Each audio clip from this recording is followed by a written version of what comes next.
switching the camera on now. Okay. Uh-oh. Wow. We're ready.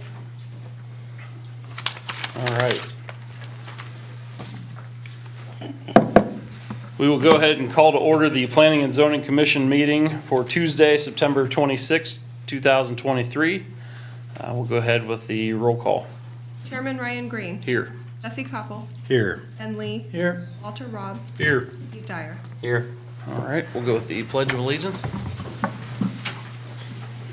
Pledge allegiance to the flag of the United States of America and to the republic for which it stands, one nation, under God, indivisible, with liberty and justice for all.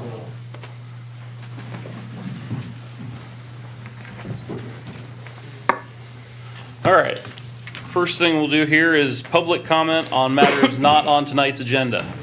So I'll give you a chance to speak on anything that we won't be covering tonight.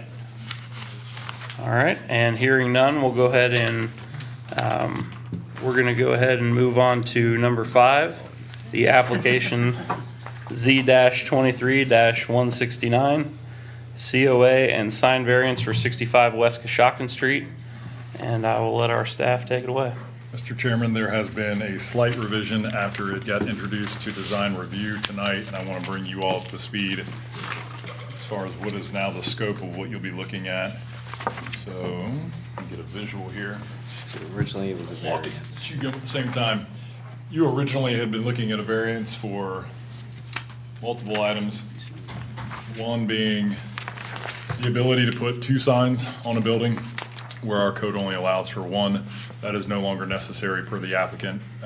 He will be utilizing 1 sign at this point. And then the other piece that you're looking at tonight from a variance perspective is clearance. In our code, clearance for signage is a minimum of 8-foot clearance. And the applicant will still be needing that particular variance. So that will be the application or modification that's before you. Also, the location of the sign has changed. Originally, it was proposed to have 2 signs on the east and the west side of the building. Now there's just 1 sign being proposed on the north side of the building in this particular area, in the blank space, at a maximum of 30 square feet, which is allowed under the sign code, which allows for 1.5 divided by the total lineal feet. So as long as he doesn't go over 30, which the applicant is aware of, he would not need a variance for that either. So that information, if you have any questions, feel free to kind of chime in. Design-wise, I can give you some of the flavor of what the conversation was. This white background will be gone, and the sign face, just the yellow outline, will be what is currently proposed for the applicant, and it will mirror or be in similarity to the B&T insurance sign down on the other corner of Coshocton and Main Street for reference. So. All right. Is our applicant here tonight? So it's the height.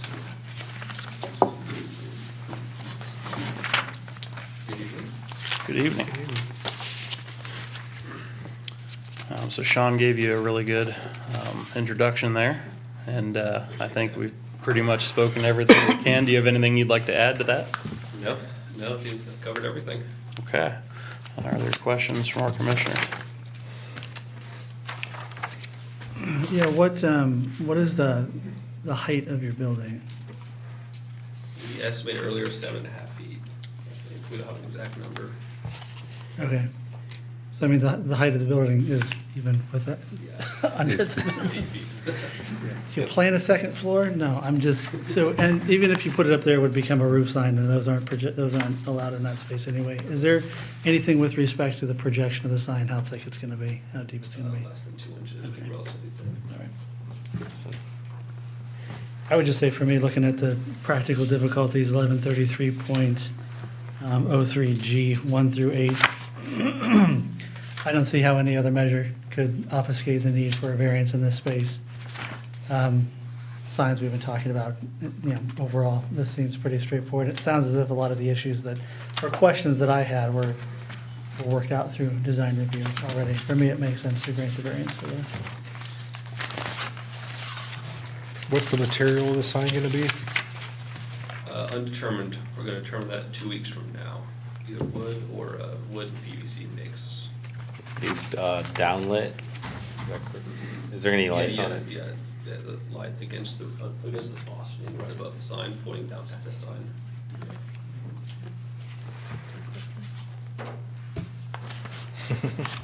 All right, any further questions? All right, so. In order When do you to- guys open it up for business? I don't know, we keep pushing back the open date, hopefully like 30 days. Okay. Okay. We're getting close. Okay. All right. Should we open up for public comment on this? All right, we'll have you take a seat. I wish we had two podiums. We don't at this time, but I'll have you take a seat. We'll open up for public comment on this real quick. We do have one that registered. So if Mr. Tad Daughter could come up and if you'd like to speak on this. Well, I suppose I'm probably one of the most affected by the whole thing, but I'm here to say that I'm, totally in favor of it. I know that's what variances are all about, of the rules. And I would like to make one comment, though, of why the old original Dairy Queen sign had to be taken off. I know we've got that Okay. on there, but as much emphasis that is put on preservation of the rest of the town with everything coming up, I just personally think, and I've had a lot of people say the same thing, that, hey, why couldn't that have been left as part of the preservation of town history? But as far as variance, I'm 100% supportive and pretty good business in town. Alrighty, Okay. thank you. Thank you. All right, any other public comment on this? And hearing none, we'll go ahead and close public comment. In order to take a vote on this, Do we need to make conditional? I was gonna say, we'll have to conditionally approve based on amending the language. Yeah, I would recommend amending the language to represent all the other things that I'd mentioned before, and I can regurgitate all that if you want, and then also conditional upon the design review requirements that they have set forth being met, and the applicant will be coming back at the next design review meeting to show a finalized or at least a sample product to represent the finished product, so. Okay. Can we just reference what happened, what the outcome of design review? Do we have to list each specific thing? Because they're gonna be it's gonna be beholden to that Yeah. anyway. Yeah, that's fine. I'm good with that. I mean, that would be my suggestion. Yeah, I'm fine with it. All You right. want to make the motion, Ben? What's that? You want to make the motion? Sure. I will make the motion to approve variance application Z-23-169, the COA and sign variance for 65 West Coshocton Street, conditional to following the outcome and agreed upon actions that were discussed in design review preceding this meeting. I'll second it. I wasn't there. Stole your second.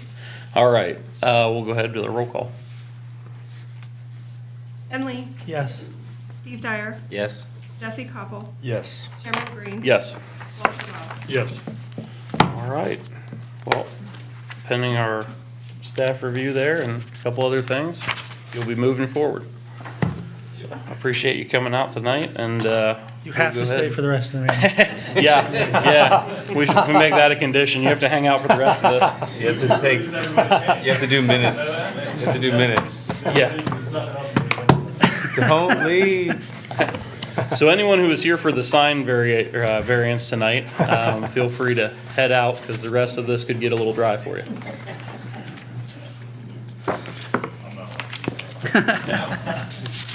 So Sean will get our AV situation here set up and we will proceed shortly.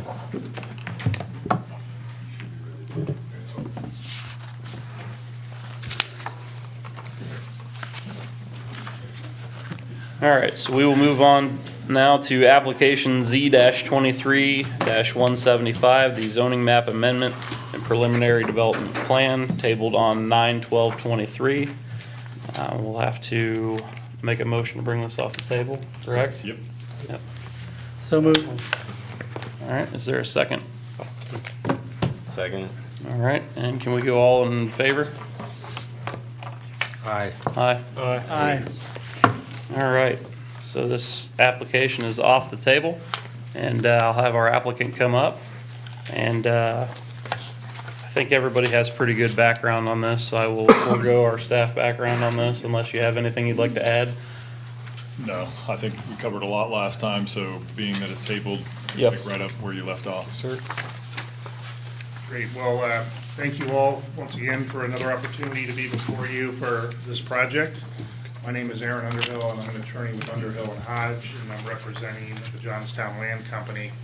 Have some materials I've handed out here. I wanted to, I'm going to go over one of them in some detail. But wanted to let you know that we've continued the conversations on a number of fronts. We've had a number of back and forth with Sean in terms of gathering your comments and questions. Representatives of our team have met with the school district superintendent and other Board of Education members, tried to keep that line of communication open. And this past week, Jamie and Bill Levy met with the mayor, and we did receive some requests from the mayor, and we've also obviously recognized that you've asked us to do some things as well. And so this letter was in response to the mayor's email that we received last week. A little wordy for you to read right now. I just wanted you to have it. But I'm going to go through and talk to you about the commitments we're making based on what we've heard to date.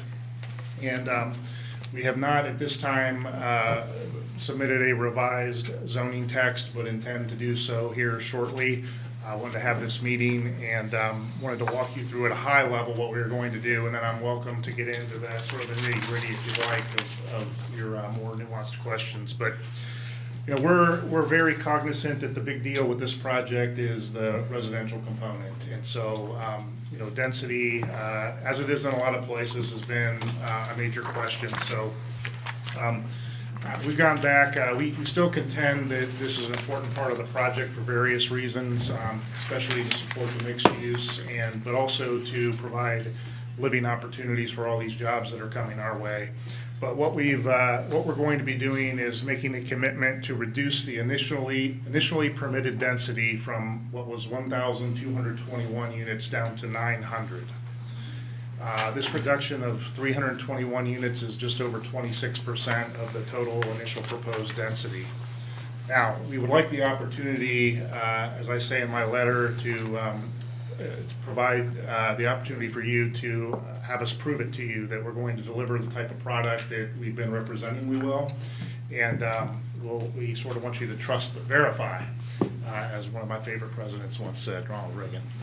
But what we would propose is that we would have 4 thresholds that would need to be met in the future in order for us to be able to construct those additional units. And remember, all of these units need to be built in accordance with an approved final development plan that will go through a city process, so you'll see exactly what's going to be developed before it is. But we would have the right to those 321 additional units to be developed. I'm calling them qualified units, if 4 things have happened. One is at least 4 years have passed since the zoning became effective.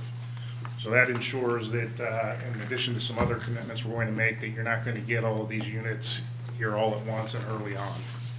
Number 2, when at least 600, there should be at least 600 units issued a certificate of occupancy and 90% are leased. And our point there is that we'll have a critical mass of units from which we can benchmark some of the things that we're trying to accomplish here. So we think 600 units is appropriate. We picked 600 because if we get to 900, and that's not going to give us enough time if we want to phase this to get the other project started in the time we would like to do it. So we said at 600, there should be enough of a critical mass of units to understand if we've delivered the product we've promised. And number 3, we will have to demonstrate that there's an average lease rate of $1.75 per square foot per unit at a minimum.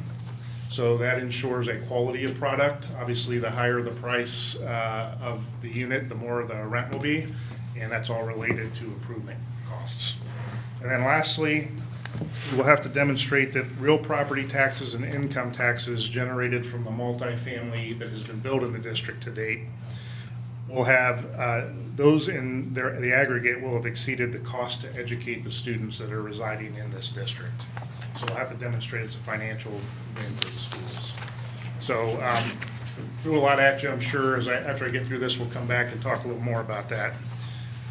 Another thing we heard about was the unit bank, and we didn't want it to be something that caused confusion. I, for one, mentioned at the last meeting that I think there is an accounting process in there that will make that easy to do. I don't anticipate there to be dozens of transfers in and out of this unit bank. It's really a way to maintain some flexibility. But if you'll recall, previously, we had sort of what I would call planted as a general right, and initially in sub-area 3, the ability to construct 400 units. In sub-area 4, there was 350 units, and in the unit bank, there were 471 units. To simplify things, I'm just saying the 900 units that are allowed, we're proposing would be allowed out of the gate, would be each applied equal, they'd be applied equally, 450 each to sub-areas 3 and 4. And those qualified units, or the ones where we have to meet those thresholds in order to construct them, would be the ones that are initially in the bank. I think that's a lot easier to kind of picture and track. As far as the residential is concerned, with the product types that we're proposing and phasing, we've tried to come up with legal mechanisms that can be supported under fair housing laws to ensure that we're getting the product we want, that we think you want. There is some guidance from the Department of Housing and Urban Development that is pretty well, I guess, adopted by the courts. There are some exceptions, but it basically says you can create a maximum requirement that a maximum of 2 occupants per bedroom will be allowed in a residential unit. So in a 1-bedroom apartment, only 2 people would be permitted to occupy, and a 2-bedroom, it would obviously be 4. So that ensures that, and I think there are other reasons why you want to do that too, for public health and safety reasons. I think not having a bunch of people jammed into a unit is a good thing, and that is clearly a defensible position under relevant law. Previously, and we continue to provide this in our text, we said 95% of the units will be 1 or 2 bedrooms, and only 5% will be permitted to be 3 bedrooms. So that remains. And then I kept saying previously that, the current code has, I think, one area or one district where you can do multifamily units. And it has a pretty large minimum square footage per unit based on bedrooms. And this is from City Code Section 1151.04. It provides a 1-bedroom apartment must be a minimum of 1,100 square feet, a 2-bedroom a minimum of 1,350 square feet, and a 3-bedroom a minimum of 1,700 square feet. Those are pretty large and the size of small homes. So our text lowers those thresholds for a 1-bedroom from 1,100 to 500 square feet, from a 2-bedroom from 1,350 square feet to 650, and for a 3-bedroom from 1,700 square feet to 800. That's what we'll be proposing, or we have proposed already. That's basically a reduction in that minimum of more than 50% in each case. We are also going to be making a commitment that in the first 18 months from the issuance of the first building permit for a multifamily unit, any multifamily unit, the first one, we will only be able to construct up to 300 units total. So the thought is that's about the size of a typical apartment project, 250 to 300 units. We would then not until another at least 18 months have passed be able to get permits for up to 300 more. And that would go on until we were, every 18 months until we were able to construct all of the units and provided that we had met those thresholds I mentioned earlier.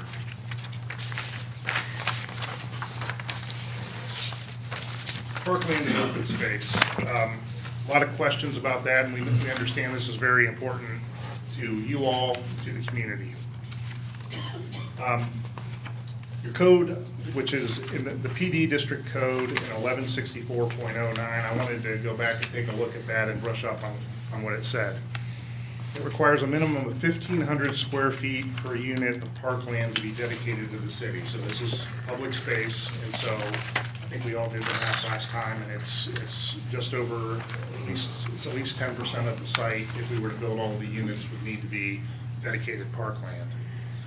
Important to point out that stormwater basins do not count toward that minimum parkland, so those would be in addition to.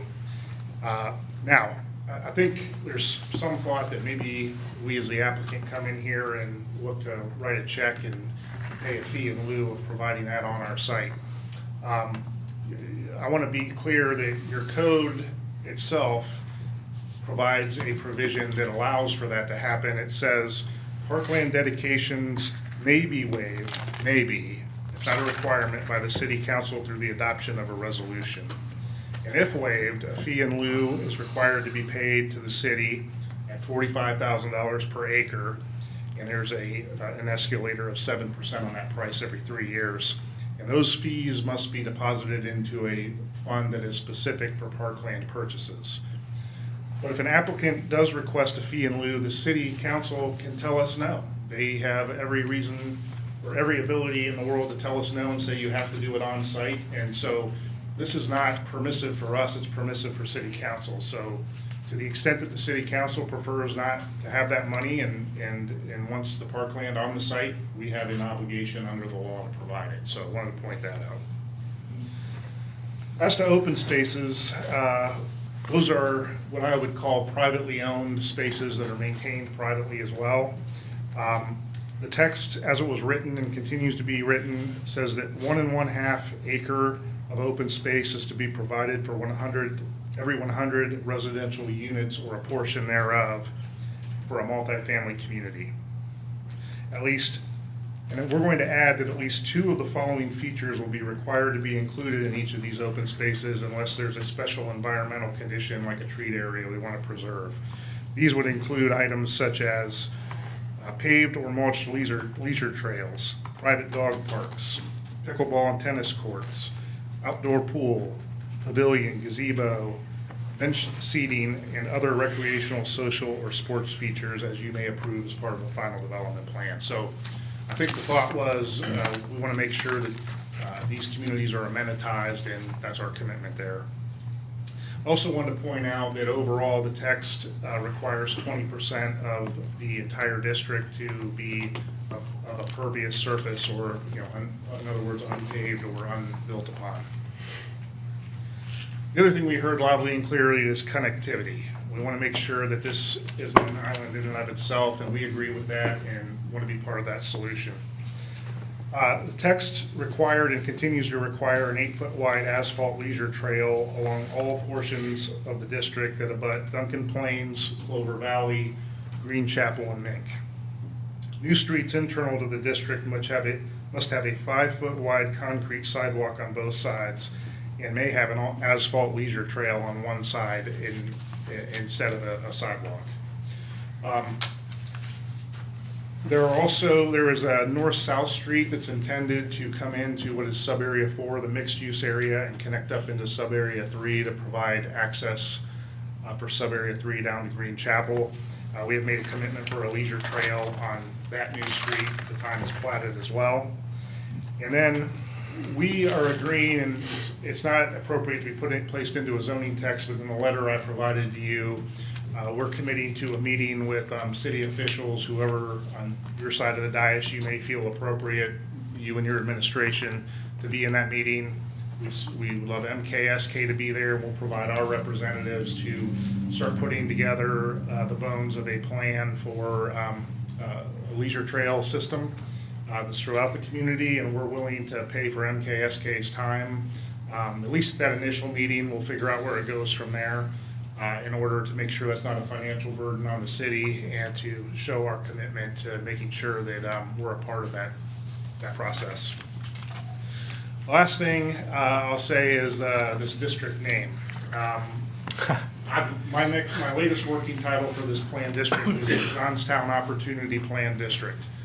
I don't know, everybody. I don't care what we call it, but we are really open for ideas, and if you want to have a community contest or you want to come to us with a name, we'll call it whatever you'd like.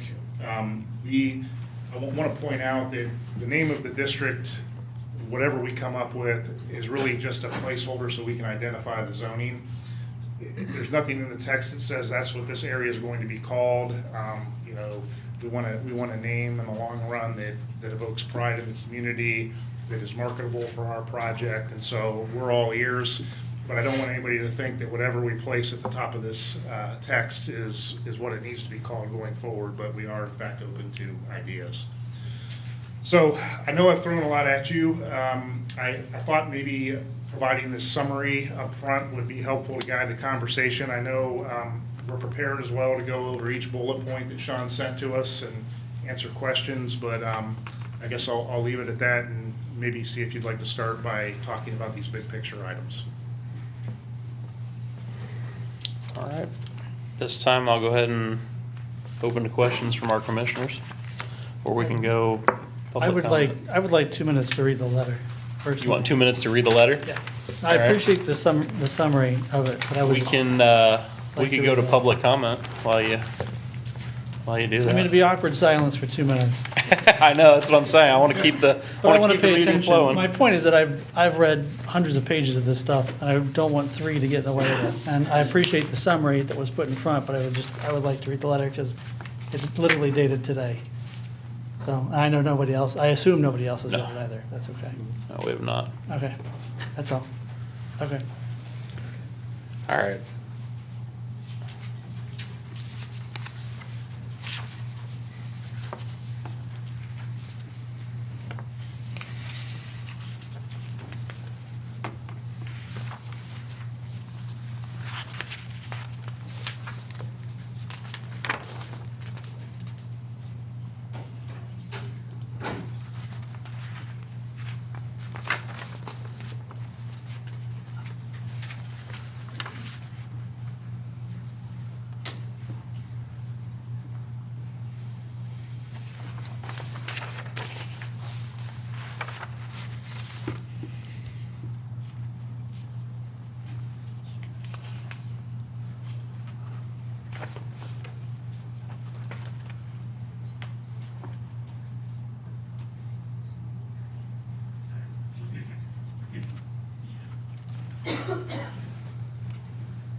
Everybody good? Gonna work with the chamber, it says.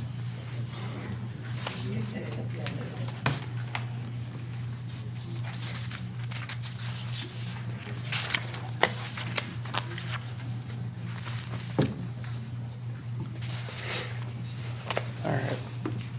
We can, while you get some time to digest that, we can open up to public comment, I think, and However you see want to what do it. their thoughts are real quick. I'll give you some time to digest this, and we'll come back to it.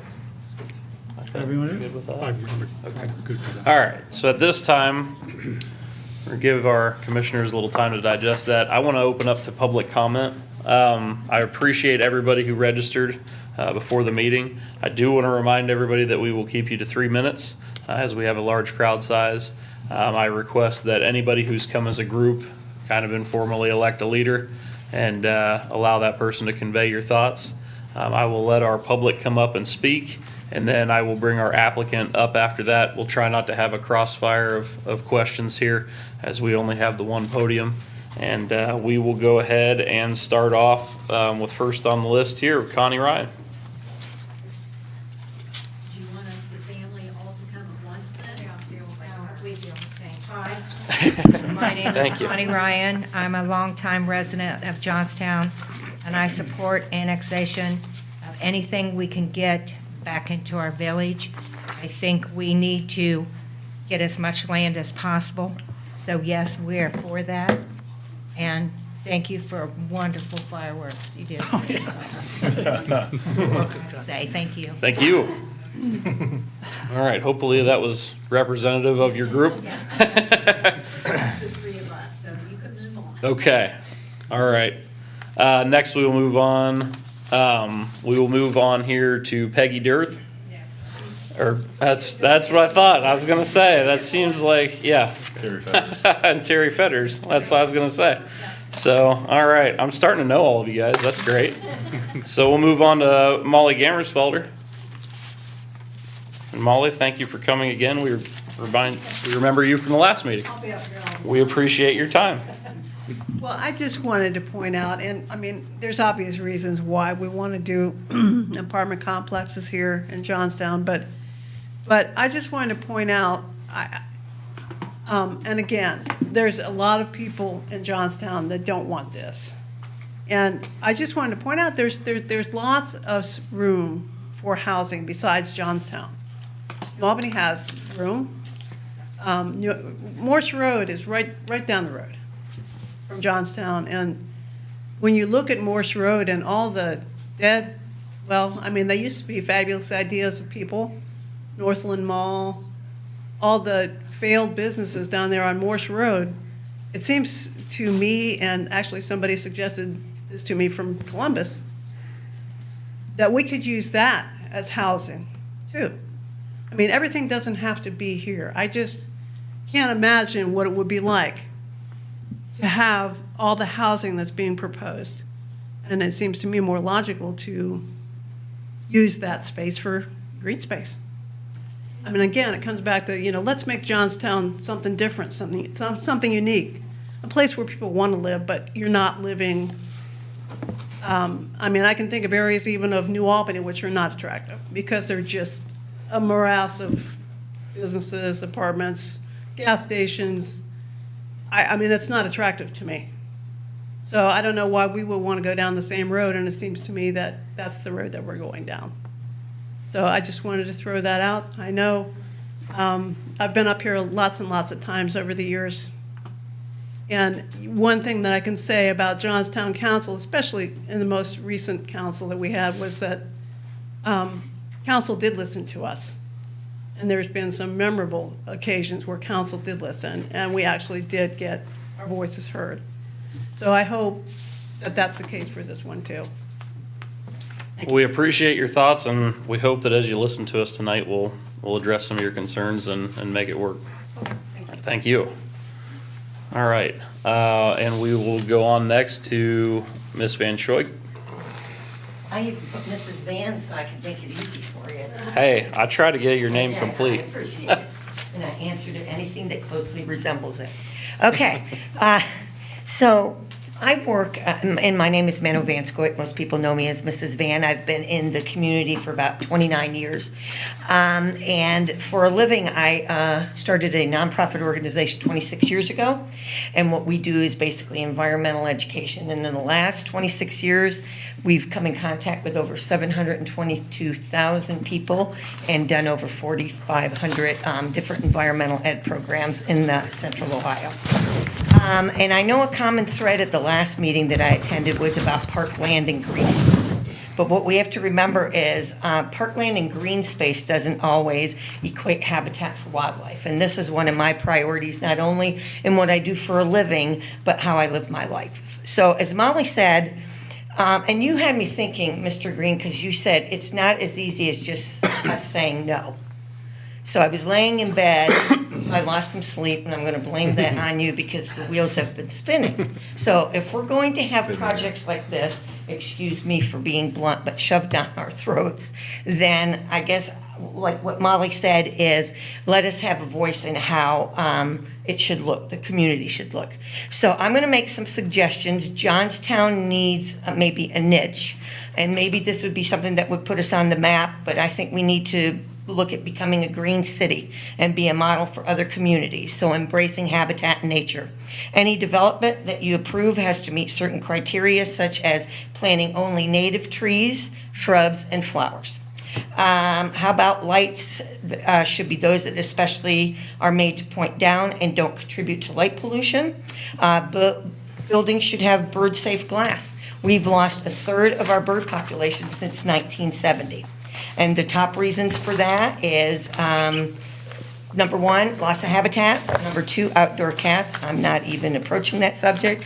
And window strikes and building strikes, okay? So wildlife is struggling, all right? We've lost a minimum of 6 million bats through white nose syndrome in the last 10 years. I would think a farm community should care about bats as they're the top predator of crop pests. And the service that they provide us in being crop pests is worth $1 billion annually. Monarch butterflies are in trouble, native bees are in trouble, and other insects that act as pollinators. They are also facing a drastic drop in numbers. Again, a farm community should care about pollinators. There's a trend around the country to grow native plants, create pollinator pathways. If you've driven between Columbus and Marysville, you'll see that ODOT has pollinator habitats replacing the grass median between the highways that help not only pollinators, but it helps sequester carbon, prevent soil erosion, filter stormwater, save money by not having to mow those areas as often, You're and at they 3 provide minutes. blooms between spring and fall. On a smaller scale, there's a, We'll give you a short Okay. term to wrap up, because Okay, you're I will. rolling, so I don't want Okay, to stop you necessarily. So but- not only, I mean, there are neighborhoods in Cleveland, the state of Minnesota has got a program where they're paying people to get rid of their lawns. I'm not telling you to do that here. I'm just trying to show you there are grants out there, there are people that are interested in preserving habitat. And I know that you guys make decisions a lot of times based on money. So in closing, I'm going to leave you this.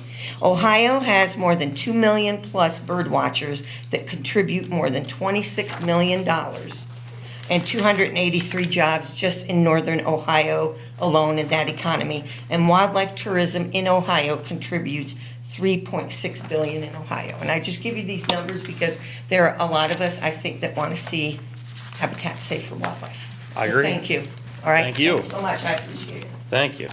I think through this process, you'll see as we get into some of this a little bit later, trees, we do have a lot that we've done for trees here. You'll see our list of approved street trees and things like that. They are local trees that are known to be hardy, things that aren't gonna break or get a lot of disease. The downlighting is something that we always talk about in this. You're also gonna hear about the soil and water erosion. I guarantee you, somebody will bring that up. And then, obviously the birds and things like that, pollinators.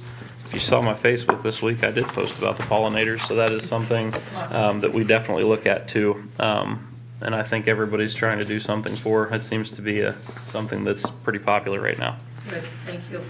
All right, up next, we will move to Patricia Moss. All right. Oh. Thanks. My name is Patricia Moss. I live on Duncan Plains Road. I've been there for about 31 years, my husband and I. I rise in opposition to the proposal as presented thus far. This is a huge proposal, very complex, difficult for lay people to understand all the materials, grasp the scope of it. I don't know how you guys are going to do it, but I know that you intend to. And what I want to ask you really, as opposed to indicating specifics, is to talk more generally about principles that I think would make sense in terms of your consideration of this proposal. First of all, I want to ask you to put the people first, the community first. This is a community that is reeling from what has taken place with Intel, simply reeling. We can't even, get our feet on the ground based on that huge bombshell that went off in the middle of our community. This now, coming along the way it does, strikes me as too much too soon. But as long as you keep in mind that you're representing the people of this community and making certain that their interests come first, I'm hopeful of the outcome of your deliberations. But I'm discouraged by what I just heard from the presentation by the principal, who suggested that they had reduced density, for example, to 900, and then tells me that, oh, if I meet four thresholds, I can claw that back and have all those units anyway. I don't like stuff like that. I look at this as coming from a person's point of view, which is in their best interest, and I would suggest to you, this is a first-time offer. It's a first-time proposal. There's room for improvement. There always is. But as lay people, it's difficult for us to zero in on what the most important improvements are to protect our interests as a community. That is something we have to rely on you for.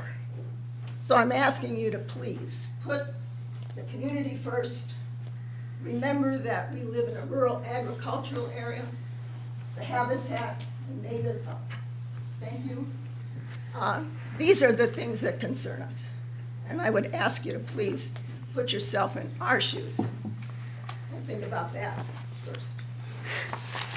Thank you. All right, thank you. We'll go ahead and proceed to Mr. Jeff Barr.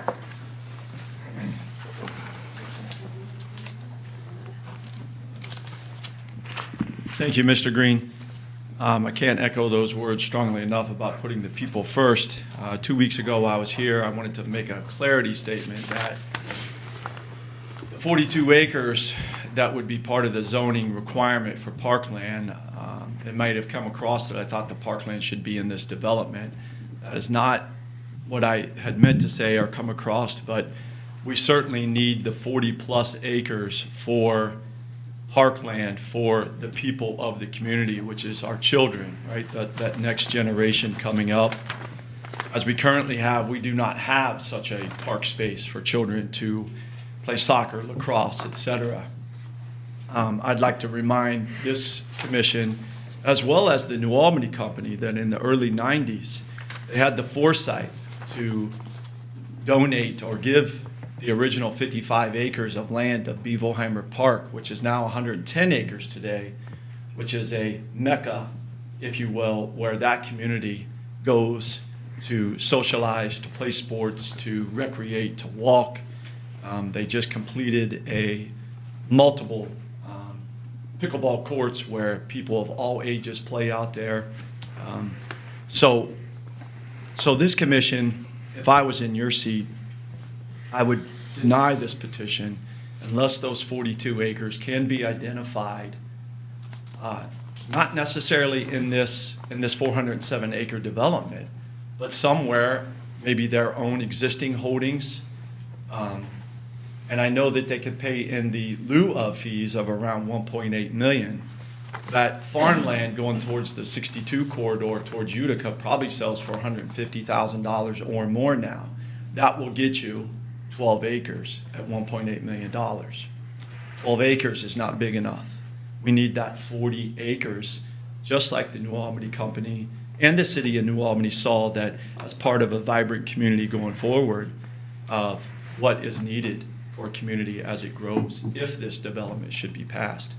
So I urge you to, again, put the people first. If this development does go forward, that it be denied on its face unless those 42 acres of parkland are identified somehow, somewhere, or a more appropriate dollar amount in lieu of fees to purchase something of significance in the future. Thank you.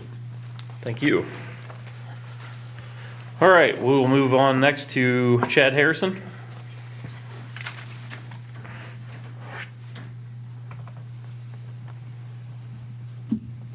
Well, for those who don't know me, Chad Harrison, I actually live outside of the city, but right at the edge of all this. And all I want to say is that the people that are still surrounding this, though they may not be in the city of Johnstown, we are asking that you represent us in this.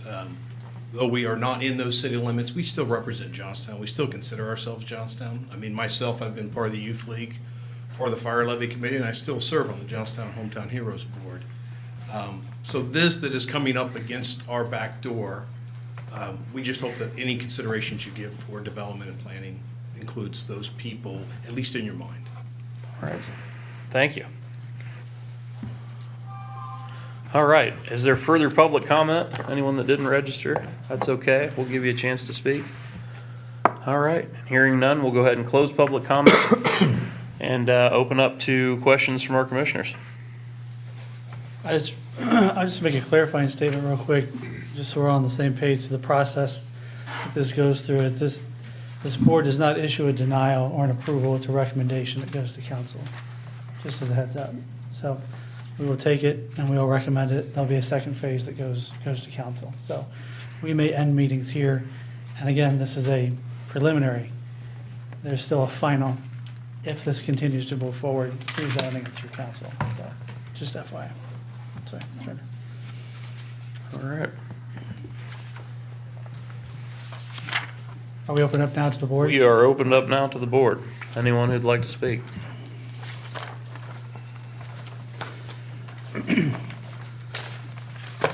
So I know that we talked last meeting, we kept things kind of higher level, a bit more on the macro level. And I had mentioned that we would get in a little bit more of the micro level in this meeting. I know that we had requested emails from anyone that had more questions or anything like that to come forward. I'm not sure that those made it forward. They did. But, yeah, I don't know that we I had, sent mine in. I didn't know that we had one from everybody. So I know that there will be some questions tonight, but I know that we at least had those. So we can start down that vein. You want me to take those? Yeah, if you have those and you'd like to start summarizing those, we can go with that. Can I ask just real quick, was it what I sent over that was forwarded along? Were there any other items that were sent over? So, correct, Ben. Your items that you emailed us as a staff probably last week, and then additional items this week Okay. were the ones that were forwarded over to the New Albany Company or Johnstown Land Company for their consideration and questions. And we did not receive any other internal emails, but if you want to start there, you can, or you can start with the rest of the board, however you all choose to slice and dice. Yeah. particular- Everything We that I can start sent, there and provoke some thought. And everything that I sent Get into to the you others. had to do with the 80-some pages of the application. There are others, because I told you I reviewed the framework, I reviewed the comp plan, I reviewed Western Licking County Accord, I reviewed the PD District 1164. And so I've got notes on everything, depending on how long we want to talk through these things. I had 2 questions on the letter that you sent, if I could ask those. And then if there is an order of operations, it might behoove us just to double check the process and procedure through 1164 first to make sure. And the only reason why I went into so much detail is kind of being espoused to people that are here, is that this is the first. This is huge. This is increasing our square mileage by 22% in a single project. And there's 80 pages of documentation in addition to the hundreds of pages of guiding principle documentation to review against it. So there's even a piece within the growth framework that talks about the intent of the application process being detailed for a reason. So I just want to put it out there. It's to ensure the proper process and procedure, because this all sets the standard. So that's where I'm coming from. In the letter that you sent, items 4 and 5 are metric-based, average monthly lease rates, at least $1.75 per square foot. And then is it okay if I read these? That's probably stuff. And then number 5 is the sum of annual real property taxes and income taxes collected by the Johnstown Monroe School District from multifamily development in the PD district exceeds the annual cost of school district to educate the students that reside in the PD district as determined for the current and most recent school year. How are those metrics going to be checked against? How are they going to be managed, validated? Sure. So, can you guys hear me okay? Yep. So in terms of the per square foot value, that will be very easy by sharing a rent roll. So we'll have whoever is operating each of these projects will know they'll have a permitted amount of square footage under whatever was approved and built per building permits. We'll be able to compare that to the rents collected and give you that snapshot in time at that point. So I think that one's pretty simple. That's on the private side. I think on the school district side, I think that's going to require us to coordinate when the time comes with the school district to make sure contact the treasurer at that time and see if we can, we'll talk about what the cost to educate a student is at that point, how many students they believe are getting on the bus, on and off the bus, or some other means. We'll figure that out, and then we'll throw the calculations together, and it'll be a positive or a negative. Okay. And I appreciate putting in writing these commitments because it helps. It definitely answers some of the questions that I had, some of the questions that were brought up previously. Okay, great. From a process standpoint, if we looked at 1164, just curious, have we had anybody else internally, MKSK Engineering, look over, review, or provide any feedback from the preliminary application thus far? We have, and we're continuing to do so. So as the plan kind of evolves based on your feedback as well as alterations that are being worked through, yes, specifically for one of the requirements that we're currently working through is the utility and financial impact piece of that. So we expect probably a more complete document here within the next couple weeks. Obviously, we've got to get that through before we get to the final hurdle. But yeah, we're currently looking at utilities, roadways, making sure that the impact on our current infrastructure is not felt, and we're not having to pick up the tab for anything out there. So, yep, they'll be putting together those pieces. Let's say we're what, 70%, maybe 80% done, meeting tomorrow, for performance on those particular items, so. We have had several in-person and virtual meetings with representatives of MKSK and Shaw. Can you remind us of the details, the timeline of the current pending annexation? Because I know these are kind of running in tandem. Yes, so there are some nuances in the state law, so I'm going from memory here, but essentially what the state law says is after the county commissioners have approved the annexation petition, they are supposed to deliver a record of their action to your council clerk, which was done, and she will know better than I will, but I believe, and then it says after that 60 days runs, then at the first meeting after that date, when 60 days expires, the petition shall be, it says, laid before the city council. So what that really means is a first reading, and that will have to happen on October 3rd. And then typically, I believe you would have 2 readings on legislation, and so at some date in the future after that, which will be determined, I think, largely based on when this zoning gets there. We want these to be considered on the same night. So, we'll have a little bit of time after that first reading. It won't necessarily be the next meeting when we'll be in front of council to have that annexation accepted. The intent would be to have the zoning and the annexation there at the same meeting. Okay. Have there been any conversations with the fire department around maximum building height? Not directly. By the way, and this was, as I was driving here, I realized I didn't say this, but we're going to commit to also reduce our maximum building height to 65 feet from 85. That point was well taken, and then considering what we think is going to develop out here, we think 65 feet would be appropriate. I will say that to the extent that don't have trucks or anything that could service something that high, we would be denied a building permit anyway for that reason. So, we need to continue. We need to open up that line of communication, but there's sort of a fail-safe there. For sure. Permitting process. Just from the smoothness of it, if it continues to move forward, just ensuring those pieces don't hold up if it does move forward. All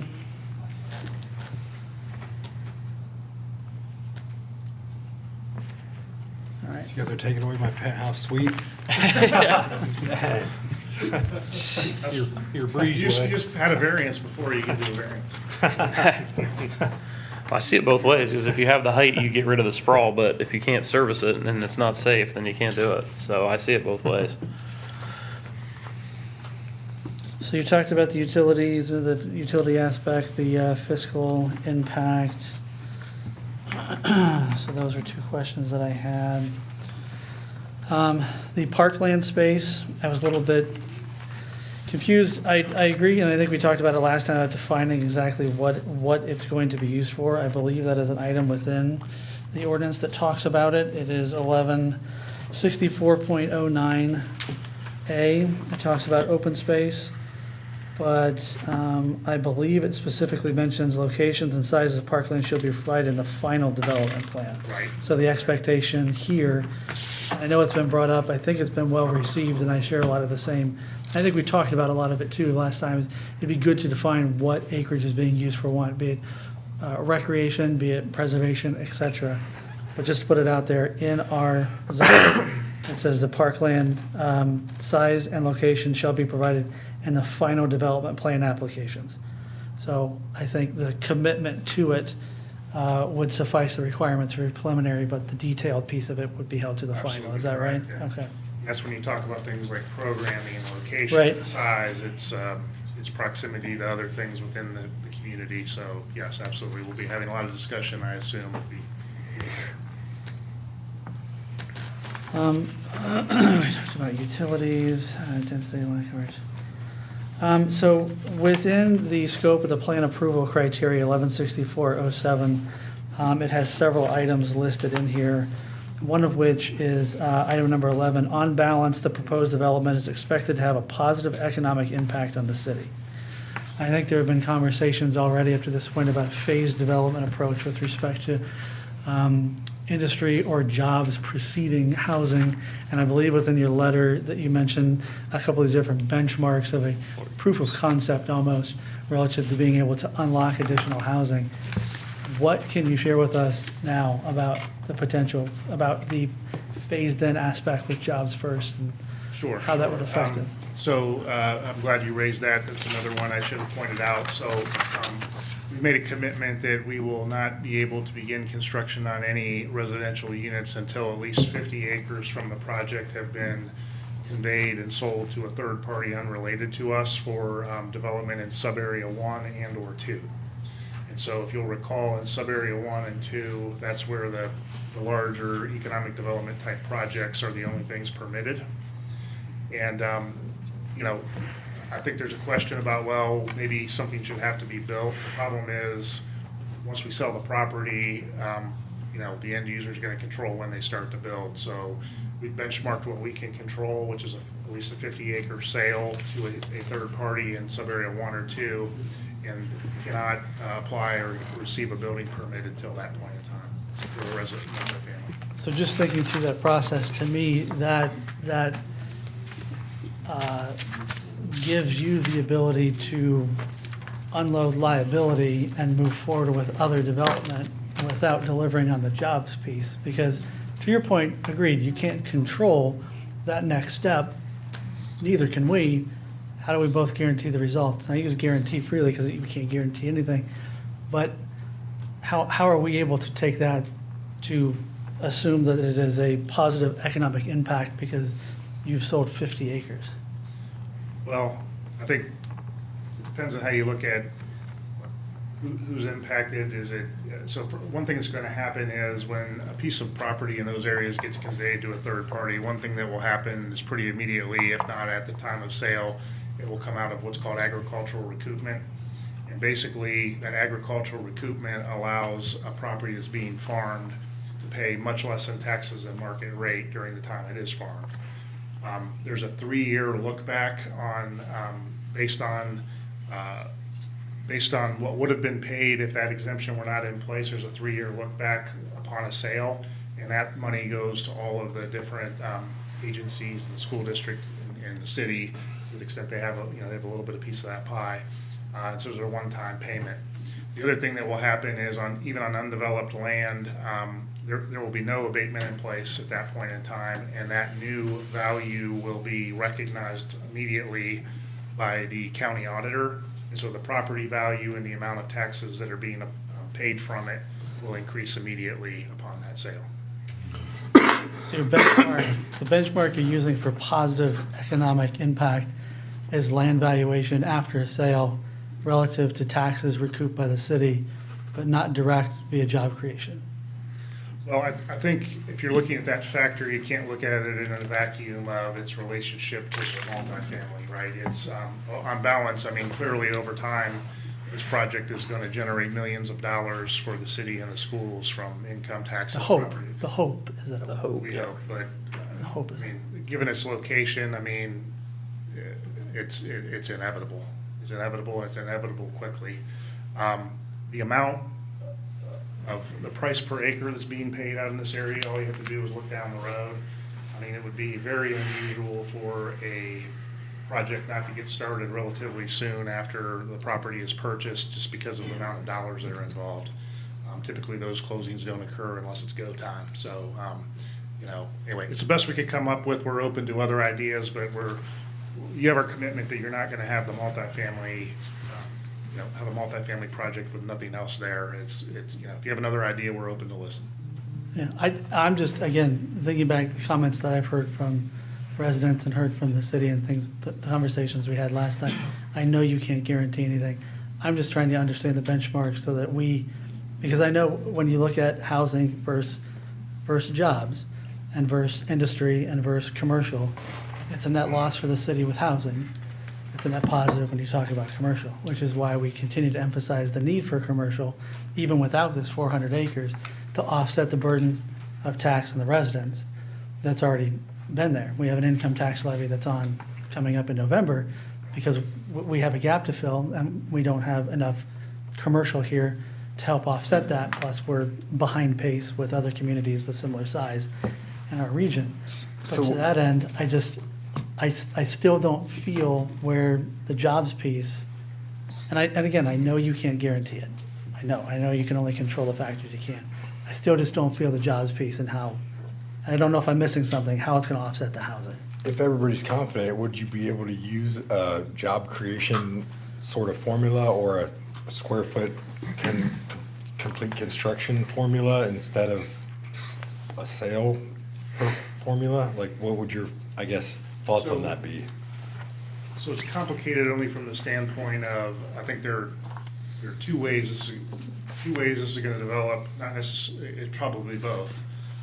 But we could have data centers, which are not a big job creator, but if you'll recall, we're agreeing to this new community authority charge, and you start thinking about those numbers on what it could mean for your public infrastructure funding, how it could be leveraged. So I think, you know, we could have a situation where we have data centers come out of the ground first, which have a decent number of jobs, but not the big job creator that some other things could be. Or we could have more industrial type or light manufacturing sorts of uses that would have more job creation and maybe less on the new community authority charge side. So I don't know, we're open to considering that. I think that, you know, this is the best we can come up with at the moment because there are so many variables. For sure. But here again, I think if we're selling a property of that size, it's gonna be pretty unusual for something not to start in the pretty immediate future. We may be arguing semantics, you're right. If it's gonna build itself and quick, then we wouldn't need a formula. Maybe if you could come up with a couple, like a two-pronged test that requires square footage for a warehouse or jobs for manufacturing, something that could be fair, easy to meet and protect us all. But I mean, at the end of the day, it's not even jobs, it's just something physical in that space. We want to see Instead something of- built. Instead of We're flipping wanting to see a land built or environment. buying for another investment. What creates the income is either jobs versus square footage, right? With the community Sure. authority. So you could go either prong, I'm fine with. The end of the day, it's just, you don't want 3, 6, 9, 1,200 living spaces there without something to offset it, because that is the opposite of what we're looking for. Right, and that is unequivocally the intention of this requirement. I hear the conversations is helpful. Let us see if maybe we can come up with something For to sure. alleviate some of that Okay. concern, but it's really gonna require us thinking outside the box with some kind of thresholds that, Yeah, when you guys bring the language back next time, if there's anything you could propose in there, it would be a great idea. Okay, perfectly fine. Thank you. That's a good idea. We'll wait 4 years on this. And I say that because we have the Enterprise Center. now. If it becomes a part of this, something separate. We've And had it's become situations three where different projects that never we've had different materialized. projects that have come up, we've gotten excited about it, had meetings Yeah. about it, and nothing has come to fruition. So I certainly get it, but it's just, I'm just trying to think about how to protect. Just for clarity, because I want to piggyback off that, I'm not advocating for or against, but I wanted to go back to the Enterprise Center. Currently, there is a building that is being proposed to be built there specifically, and they brought that up in their proposal. So it is potentially a spec building. I know that's running against the grain with some of the expectations that were delivered years ago. I don't have the background necessarily on that, but I did want to point out that the Enterprise Center, specifically the Port Authority land, does have very much a live proposal to move forward with a building on that particular piece, just for clarification purposes. I don't know if it makes you feel better. I don't know if it scares you more. I know the applicants in the room for that particular piece that this has been brought in with for conversation. So, and correct me if I'm wrong, and the applicants here, you are ready to move forward with a building on that particular site, provided that okay, got the thumbs up, so. Okay. Okay. I appreciate that. That helps. I mean, that helps kind of qualify that the criteria would be met. And that's a part of what I'm just trying to get at, that it's not just a matter of you sell it, it's off your books, they flip it, and then sell it for something higher, and that's just, it's a matter of the physical aspect of it. Fair enough. From a density standpoint, I've got a lot of smaller callouts that I know, but I just, on a density piece of it, and we talked about page 11 of the application. Again, utilizing this as a benchmark for going forward, if we're talking about 900, if we're talking about 1,200, in my opinion, I still don't see the logic of utilizing the entire 400 acres and then using that as the benchmark against a density level. Like we call it what it is. And if we're putting units on 150, 130 acres, that we utilize language to that density. And they would understand what that is. I still don't grasp the concept of utilizing the whole 400 some acres and then double counting a portion of it for what you can utilize for building. But say, hey, we got 400 acres at 3 units an acre, we can put 1,200 homes on there. Why don't we just say, hey, we've got 130.4 acres, we want 7 to 9 units per acre, and that's literally what it is. Yeah, I think it's a lot of the different metrics, we could carve them up different ways. The density bank based on the per gross acreage is a common tool used around the country, particularly MKSC has seen used in a lot of different areas. I don't know, when Chris gets back, we'll go chime in. But yeah, using the gross acreage too, I think it helps protect the market, the city, and the school district as well, rather than just doing spot zoning, saying you get 24 units to the acre in this area and 24 units to the acre there, because the math theoretically should probably wash out to the same that the market's gonna absorb. But by planning it on a gross acreage in the master planning, it helps control that bank for the overall school district and the city as well. And then also having it on gross acreage, it helps us, like we talked last time about how we're balancing the tax base, because we don't want to look at any sub area in isolation either. So it's, to your point earlier about we want to make sure you're bringing jobs before the residential. We also want to make sure that every sub area is complementary of the each as well, not just from a sequencing standpoint, but financially as well. So the density bank is really something that I think is best used on a master planning, and particularly where Johnstown is in the maturity of its master plan, that aligning it with the gross acreage, I think might help. But I don't know, Chris might be able to, I don't know. I can jump in if you want to give Chris a break since he just got back. And he'll piggyback off of where I'm going with it. And I'm going to give you a direct example. So if you take the 1,200 and you've got the sub area 3 at 70 acres, you've got 17 units per the acre. So correct me if I'm wrong, Jamie, what you're trying to do is prevent that standard being established in other specific areas that just want to bring in, let's say, 50 acres of multifamily, and they reference, well, you allowed in this 70 specific acres to do a density of 17 units per acre. I see. That may not be the standard in which you want to create. The other piece of that, to go to the economic development point, is it encourages the economic development piece in order to get your units. And that way you can't just have a standalone project that's multifamily and get a large density. You're required, if you want a large density, you're gonna have to bring some of the other pieces along with it if you do a per density, a per acre as an entirety rather than a specific sub-area. Does that capture? Absolutely, yeah. Rather than us coming up and doing two different presentations, we could come up here and just present sub-area 1 Mhm. and then sub-area 3 and 4 as like two separate applications. It's better that we kind of think everything holistically. Fair. That makes sense. I can get that. I can wrap my head around that better. So before, this was almost, you thought maybe they were just taking advantage of all the space? Yeah, it just feels like double counting. Yeah, but they can't have it in these other areas, correct? I think it sets a good standard, especially if there's property added to it or other projects. It's three per. I think it's a good basis for not only this project, but for in the future as well. And we recognize that the other things we're bringing to the table, if we didn't have these other things we're bringing to the table, this wouldn't even be a consideration. And so for the next group that comes through, you know, that's the precedent. If someone's gonna try to look to one, and I think it's a good one for the city in terms of making sure you're bringing all of the other things you want along with it. Wherever we end up, we could use that as a max going forward, per sub-area. The new standard. At least we have something to work with going forward that, it's an idea to add in that would be easy for you and maybe helpful to us in the future too.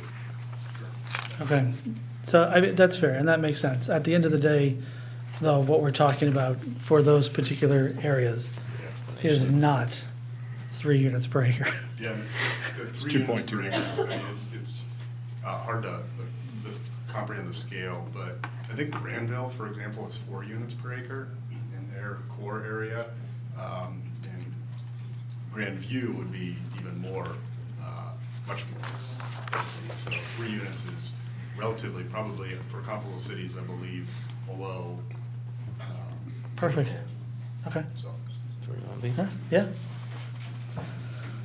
Those are the additional questions I just wanted to hit on first, outside of the ones that I sent along, so. Would you like me to go through your other questions specifically? Fine with me, unless anybody has Yeah, we anything can, else. we'll keep going with it. Positive. Okay. It's gonna show up here.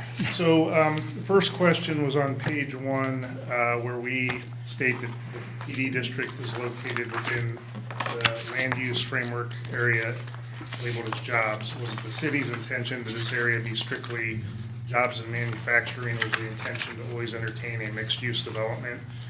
I'm gonna let Chris answer that. So yeah, the goal here is to primarily focus on jobs, but when we did this framework plan, it was kind of a sliding bar. The jobs was the most important and largest component of what we wanted to see here, but there was expectation that there would be housing and retail as part of that to help service the jobs employment component. Because what we're really seeing nationally and locally in Central Ohio is that there needs to be some of the retail service, mixed-use housing as part of an attractive office, commercial, employment center development. Next one was, in our text, we state that the PD district is, I'm paraphrasing, but the PD district is a useful tool, and a master planning is to make sure that, you know, what's happening in some cities, there's outdated and uninspired development patterns. And what I meant by that was straight zoning districts inevitably stifle creativity and don't allow for connections and, you know, other commitments that, you know, is take it or leave it sort of situation with the straight zoning district. And then oftentimes you end up governing by variance, like the city of Columbus does. You've all heard they're revamping their zoning code because every project you do there has a list of handful of variances no matter what you're doing. So the intent here was to say that this is a great tool and provides flexibility for everyone.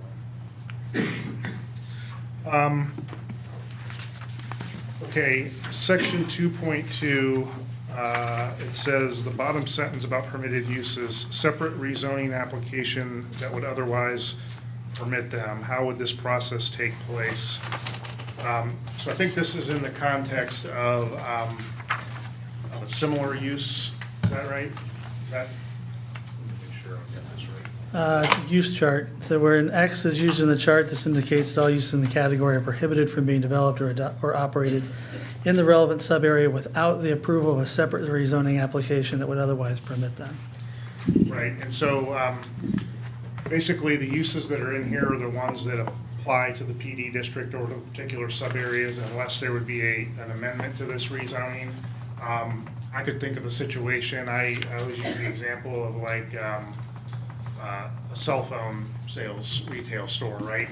Some codes go into great detail about the uses that are permitted, and well, 25, 30 years ago, those would have never been listed in a code, so you may need to come in and rezone to add a use that was never even contemplated previously. So that would be the process, and I guess the point was to underscore that we can't just come in and ask for a variance, we would need a rezoning in order to do something like that.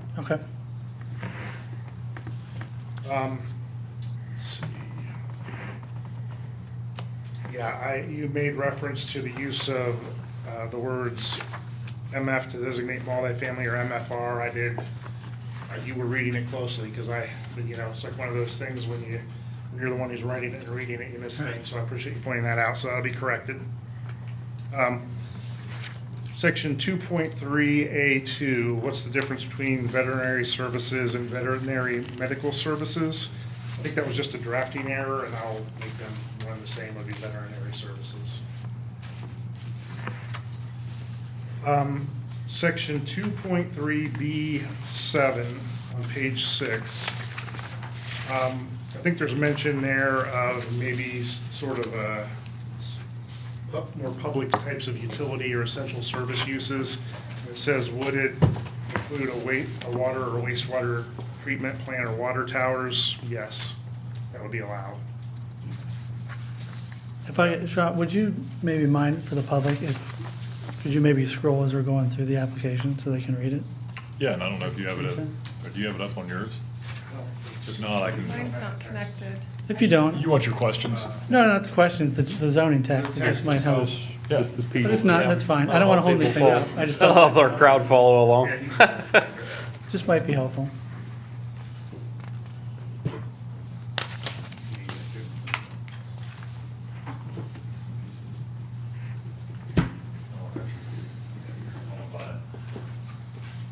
You want me to do it, Sean? Doesn't matter. I've got it pulled up. If you've got it pulled up, you're fine.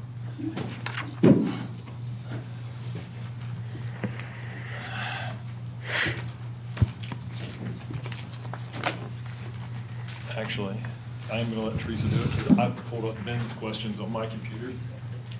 So I would not then be able to look at your questions while I'm referencing that. I appreciate it. Again, like I said, a lot of this just clarification, just for context.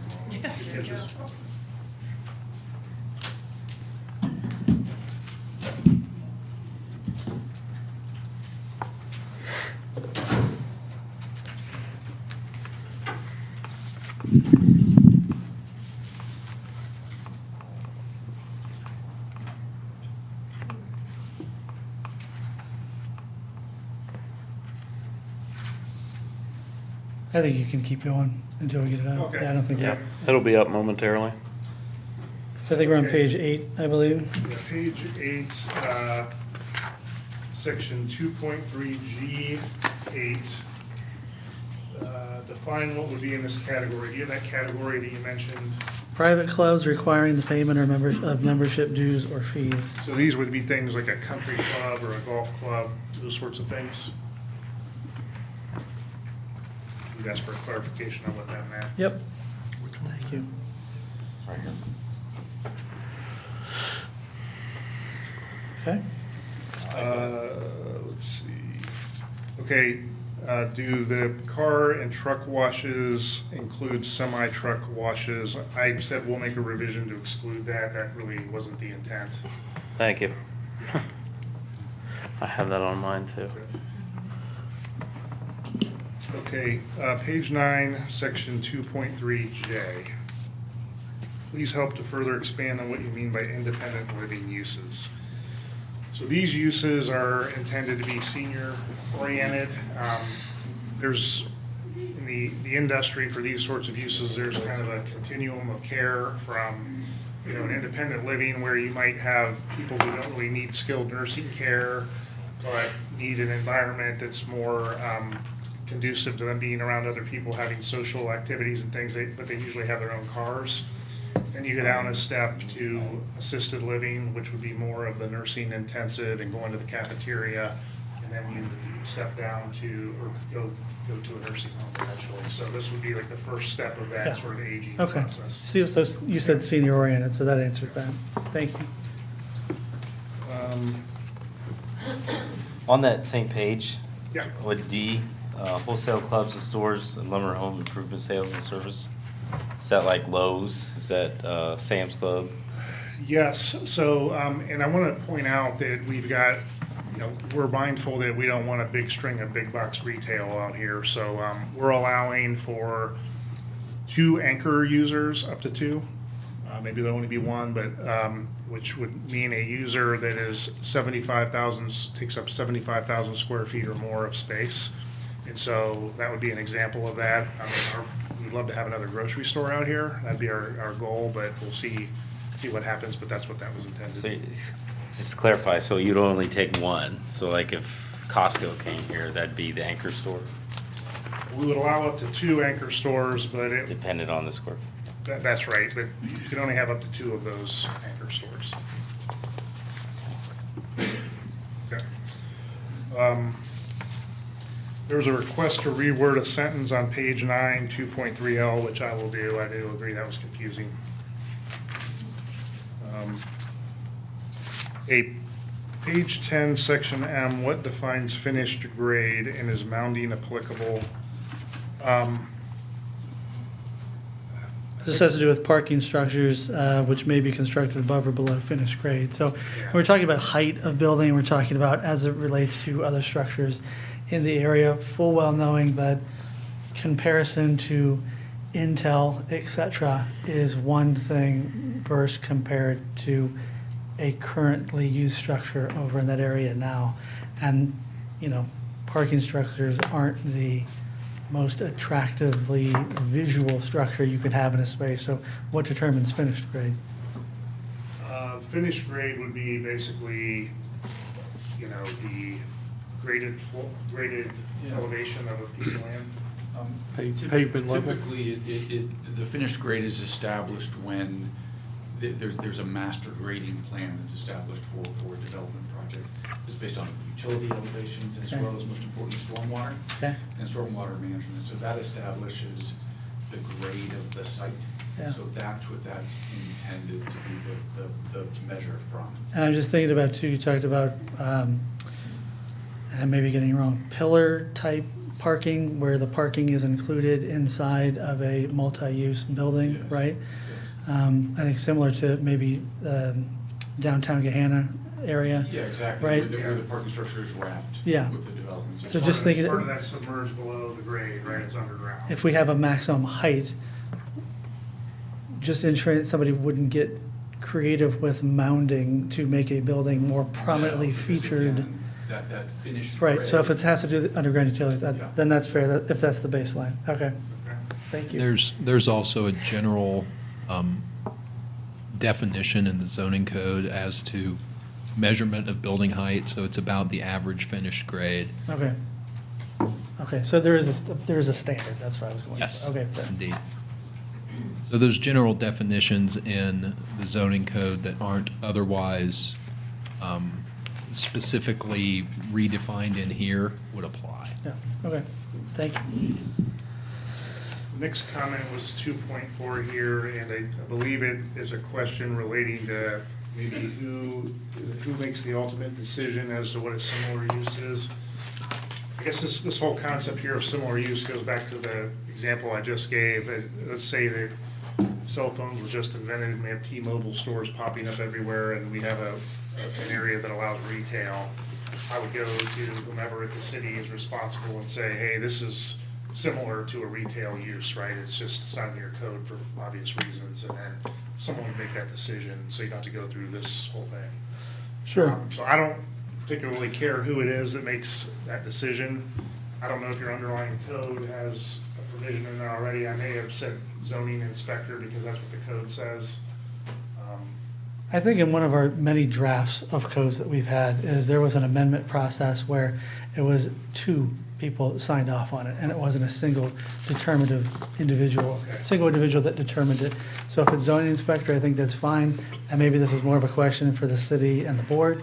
If it's zoning inspector, then maybe the second sign off is the manager, or the second sign off is the chair of zoning, just so that there's a Some control check. process, yeah. Correct, on what is being determined as a similar use. And it's probably maybe a function that if there's a similar language in other areas of the draft, that you can utilize that. I didn't see it, nothing comes to my head, but if there is Okay. Well, something I've like never that. shoot that at all. Yeah. Does that make sense? Yeah, I actually have a draft ready to go. Perfect. For you all at some point. I just haven't had the opportunity. I was gonna put it into the GCC one and some of the other requirements, but, it's teed up. Yeah. And it's got some verbiage and wording that would meet a criteria as far as metrics and a bar that would Yeah. qualify it as a similar use, and then obviously the oversight of staff consideration be given as well. I just think there would need to be 2 people to sign off on it, and it may be an appointed board member and a representative from the city, but just for a checks piece of it. And it could even be something that's pulled back at some point in the future, but with things like this, I think it's always good to be restrictive and then pull back as you understand how it Okay. moves forward. This is still 2.4, but I think on page 10. If kept as is, appeals should come to the zoning board first or only as other appeals are structured. Yeah, this was a question, again, it may be more for the city, but if there is a denial of similar use within this section, it makes sense to keep the appeal with the city council instead of coming to the board. Whereas if we were to change it based off of other conversations in here, then maybe it would make sense for it to come to council or to come to planning and zoning. But if we're keeping it as we just changed it, then as it is makes sense, and you can disregard that call out.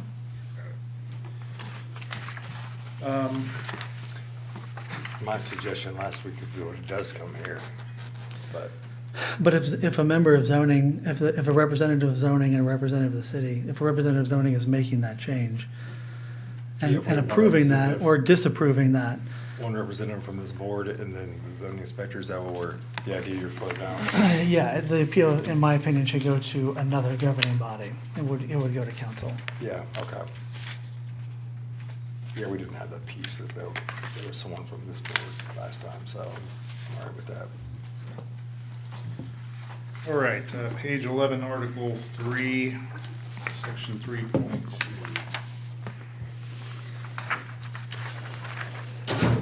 Last sentence, it says,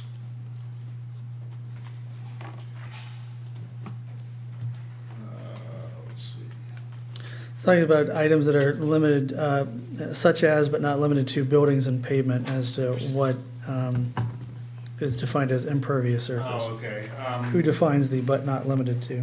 Well, some of these things, you know, are left to, I don't know what, it would be your planning, if you have a planning manager, or I guess MKSK serving that role. At some point, you have to just Sean. take it to granular and you have to just leave it to administrative discretion. Sure. If we disagree, we have a right to appeal. You may agree with this. Yeah. Totally fine. Again, just looking for context. Okay, section 5.4A on page 16. What architectural screening elements would exceed the 85-foot height? I'll reiterate that we're gonna now take that down to 65. Tom, maybe you can give some examples of when. Oftentimes, depending on the design of a building, there will be a parapet that extends above the roof a certain dimension to screen rooftop mechanical units, for example, so that the physical, real roof of the building is disguised or hidden by some type of architectural feature, typically a parapet. Makes sense. Thank you.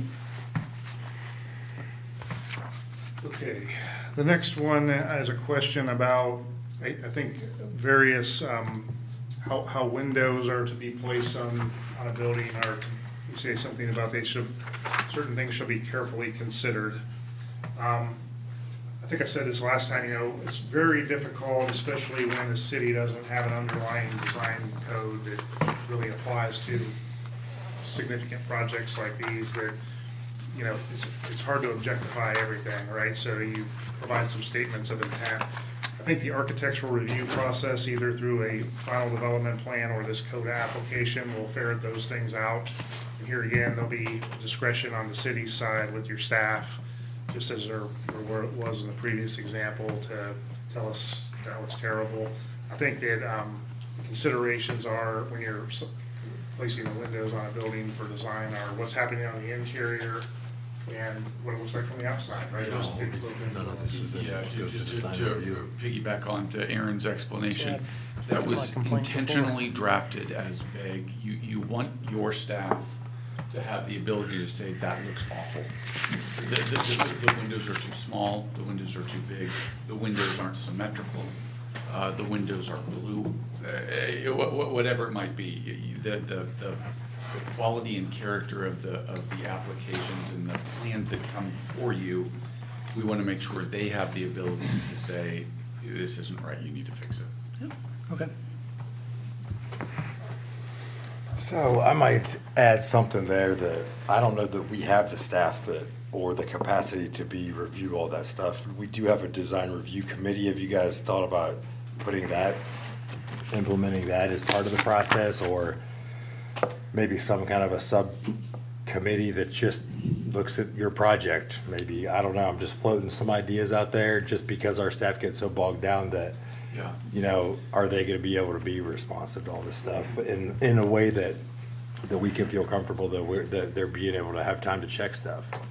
One of the things, the way we have done this in the past is there's actually an internal committee at our company that will review and critique plans and stamp them before they're presented publicly, whether that's the City of Columbus, New Albany, Johnstown, or Plain Township, whoever it might be.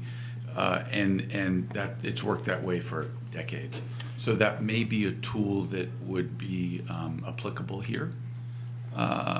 So that when it gets to the City of Johnstown for them to review, it's already been vetted through a separate process, different and unique than what the city will look at and regulate, but certainly helps alleviate some of the staff needs here. So I see, if you guys are dealing with this in good faith, but you're gonna sell the property to somebody else that's gonna ultimately control what goes on there, so I have to trust somebody I don't know, and having some controls.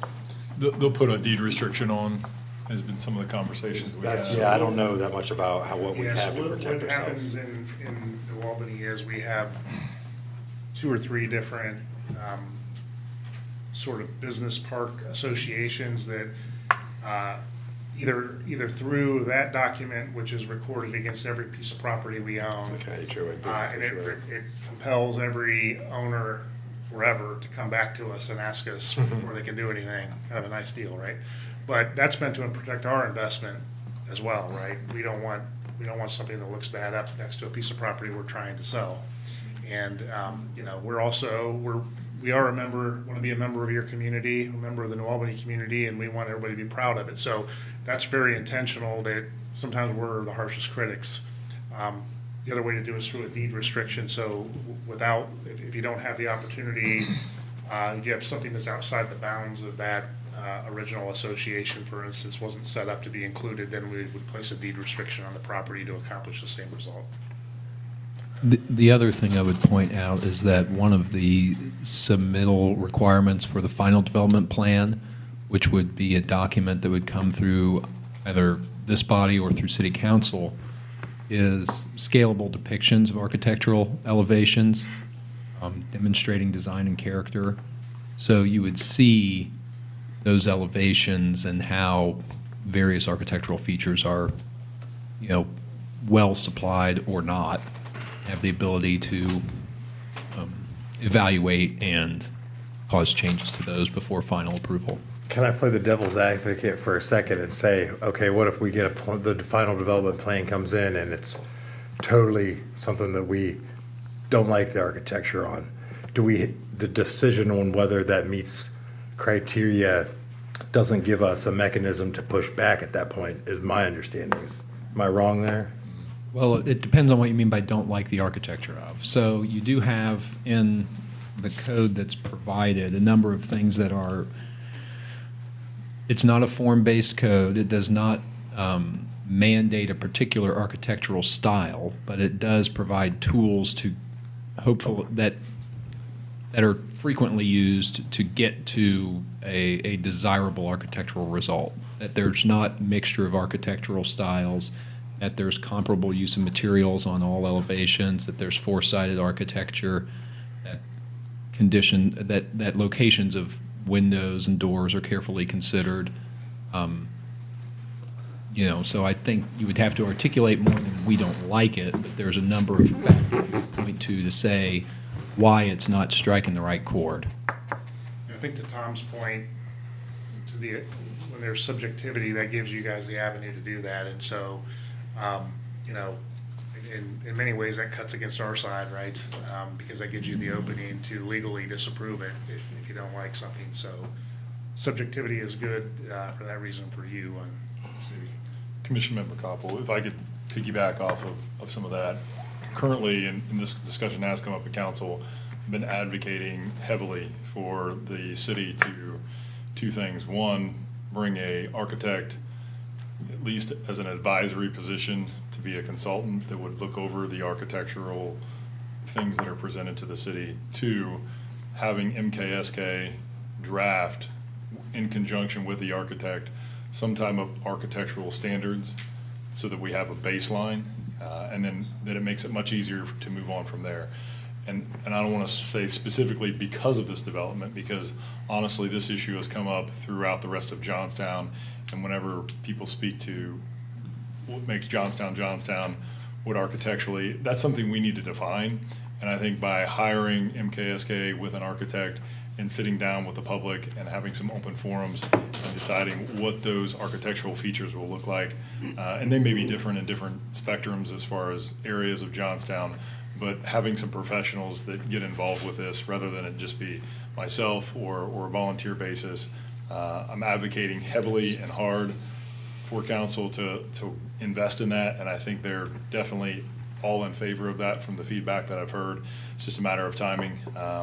And Chris, I'll throw him under the bus a little bit. I've continued to bring this particular piece up, and he says, we're getting to it. And if you have a timeline, feel free to jump in, but if not, we'll just leave it at that. Know that we are working on getting those architectural pieces put in place, because we know the built environment is such a critical piece of what's going to happen and what legacy it leaves from today to 50 years or 100 years from now, when people have to drive by and look at those particular pieces. So that's my plug. Council was already working on it, defending their position, also pushing Chris in that direction as well as I've done over the last month, and push everything. So maybe along that line, I think that's a great idea, and along that line, because I just don't think that windows carefully placed or architectural styles consistently, like those aren't standards that if I voted no to your final plat, that I'm not gonna get sued and lose on. So I would rather have something that references our architectural standards, that even though they don't exist now, maybe the architectural standards that are on board that the city has passed might be a more appropriate way to accomplish, just give the city a little bit of comfort that the people that are buying your property, I don't think they're gonna build anything crazy, but you just never know. And I'm always like to have our city, have controls where we can. I'm a controls guy, so maybe that's something that seems like it could easily accomplish a couple of goals, and that wouldn't be too burdensome for you guys. Mr. Lee, you wanna keep going here? Yep. Now on page 17, section 5.4, C4. you want to elaborate on that question? Tom's Mr. Architecture here for us. Go ahead. Give the man a break. Yeah, right. Give the man a break, that's right. This standard really is a result of, look, we've all seen retail centers on Hamilton Road, Sawmill Road, Morse Road for that matter, where the front face is one material and finished to a highly polished level, and the remaining three sides are stucco. That doesn't happen. That there is a consistent level of finish on those other elevations. In other words, Well, you said four-sided all four architecture, sides right? are brick. Okay. If it's a stucco building, all four sides are stucco. But you don't have what you oftentimes even see in residential neighborhoods, where the front face is brick and the other three are frankly an inferior, cheaper. Yeah. Okay. We've called that out in other areas of the city too, Yeah. you know. Yeah, and it's a common practice that's easy enough to fix if you lay the ground rules out early. There are a couple other architectural callouts, Yeah, yeah. just as a heads up. So the next one, I put the wrong number. It's actually C6. Did we get- It talks about accessory or ancillary buildings, whether attached or detached, should be of a similar design, materials, or construction as the nearest primary structure. And my only call out to that is that if the nearest primary structure is the Intel building, is that something that we're going to be utilizing? Or is the nearest primary structure something more subjective to what has already been approved? Yeah, what this means is you have a nice, beautiful brick, whatever, facility, that your trash dumpster right next to it can't be wood shack from Okay. an apartment. Right. It has to be brick. Okay, Has to match the building. okay. On the parcel. On the parcel, yes, on the same parcel. Okay, perfect. That helps. We get our questions about solar energy systems. I know that came up in the last meeting. I forget who asked that, but did we get that question answered? Well, we're- Because I had that on here. When text is revised, you're not done yet, Tom? Oh, Yeah. When text is revised, we will make sure that it's clear that a solar farm is not allowed. It has to be something that's minor and accessory to a primary Okay. use if it's ground mounted. Okay. Same thing here, page 17D, materials, you talk about stucco. I believe within the city, we have talked about not utilizing stucco go forward. Yeah, we got rid of that and I think we went to EFS. Yeah. Yeah. So EFS is mentioned, but stucco is in here, so I wanted to call that out. Right. Look, it's, stucco has a bad rap, right? And it's been used for the past decade as an inferior product. I think there are certain applications where we have seen and used stucco in a productive way. If that's something that this community feels strongly about striking, by all means, we should strike it. Yeah, I think there are better building materials that do better in our climate. And I would just say to stay consistent with our code, it may be better just to remove. We may have already answered this, but on page 18, 5.4 EI, it talks about high aesthetic quality. Again, if this is just another way to be generalized about the architectural standards. Okay. It's something that we will use when we go to start marketing the parcel to say, you can't build your standard Wendy's here, right? So Yeah. that's the genesis of that. Okay. And then on the following page. Well, hang on, is there anything else on that page? I know that I have on II there, Okay. where we're talking about design variations on long exterior walls. We've talked in the past about murals. Not that I necessarily want to see a massive mural in a data center, but I think that could be another option of something to break up a long wall. Great. Agree. And again, I think that's a site by site. Yeah, I don't want to see it, I don't want to see it across a whole data center, but It's the if exception it rather than fits, the you know, if it fits to have a community-based mural on a building, I think that's an option. So this section is really under the heading of architecture. Right. So the application of a mural, the application of a sign, the application of, you know, a painting brick are really not intended to be addressed here. I think that is typically evaluated as a signage issue on a Yep. case-by-case basis. All right. The next Next page, page. it's actually page 19, I believe.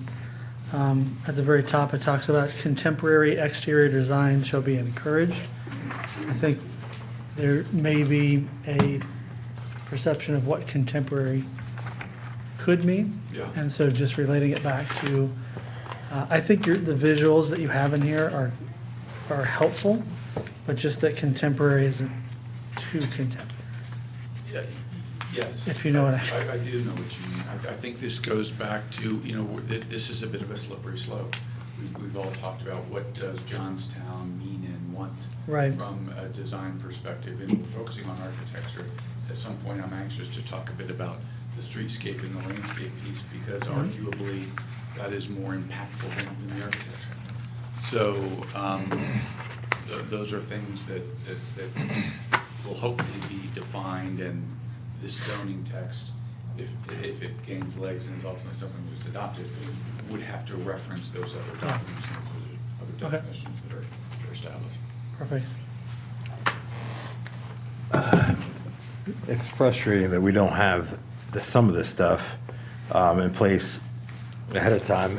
And is there any outlook on getting like a rough draft of a map of kind of how this is could connect to the rest of Johnstown? It's hard for me to visualize because we don't really have a comprehensive map yet. Other than this map, I mean, that's something that you could Yeah, get, I was that's maybe something that you NKSK could could- request in a final.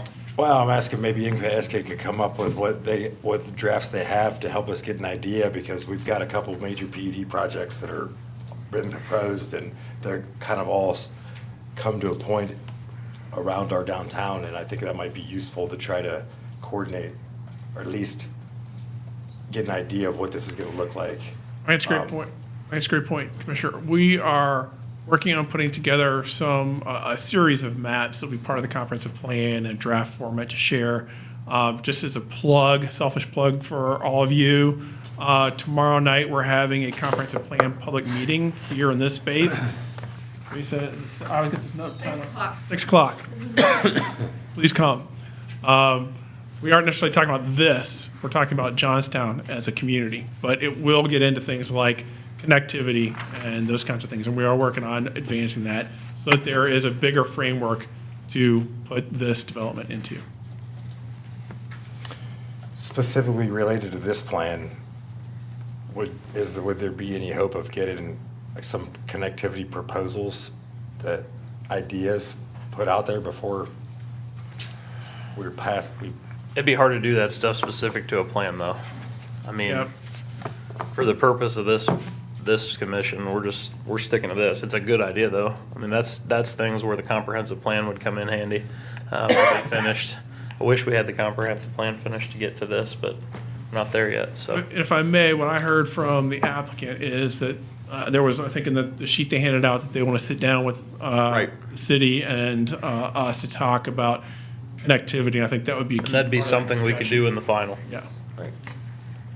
Yeah, we're committed to the connectivity concept. I think any good plan should have a balance between a framework structure and then also having an ability to kind of, some variables in that too, for any type of variance, but also there's gonna be one-off scenarios that we can't even comprehend right now. But as we talk about trails, we gotta start somewhere, and you know, maybe we start with the trail design and those standards, and as those standards get developed, they carry on throughout, but we can't necessarily, you know, do everything at one time, so. That's something we could put in a recommendation, though, in our recommendation that, you know, before the final, we see a plan for connectivity in the area. I think the difficulty is probably just going to be not knowing what a site plan for each Right. area is going to look like. Right. But, yeah. That's the trouble of it. But I know what you're getting after, and I agree with it. So if we threw out the old zoning code with all the design and architectural No, standards. No, I'm we're saying not. we already did because we're Oh. in a PUD. So it's just crazy to me that we pass a new zoning code for the PUD without any specific architectural standards. You know, it seems to me like we're leaving a huge piece out, and then hoping to reference it in the future. I've been there before.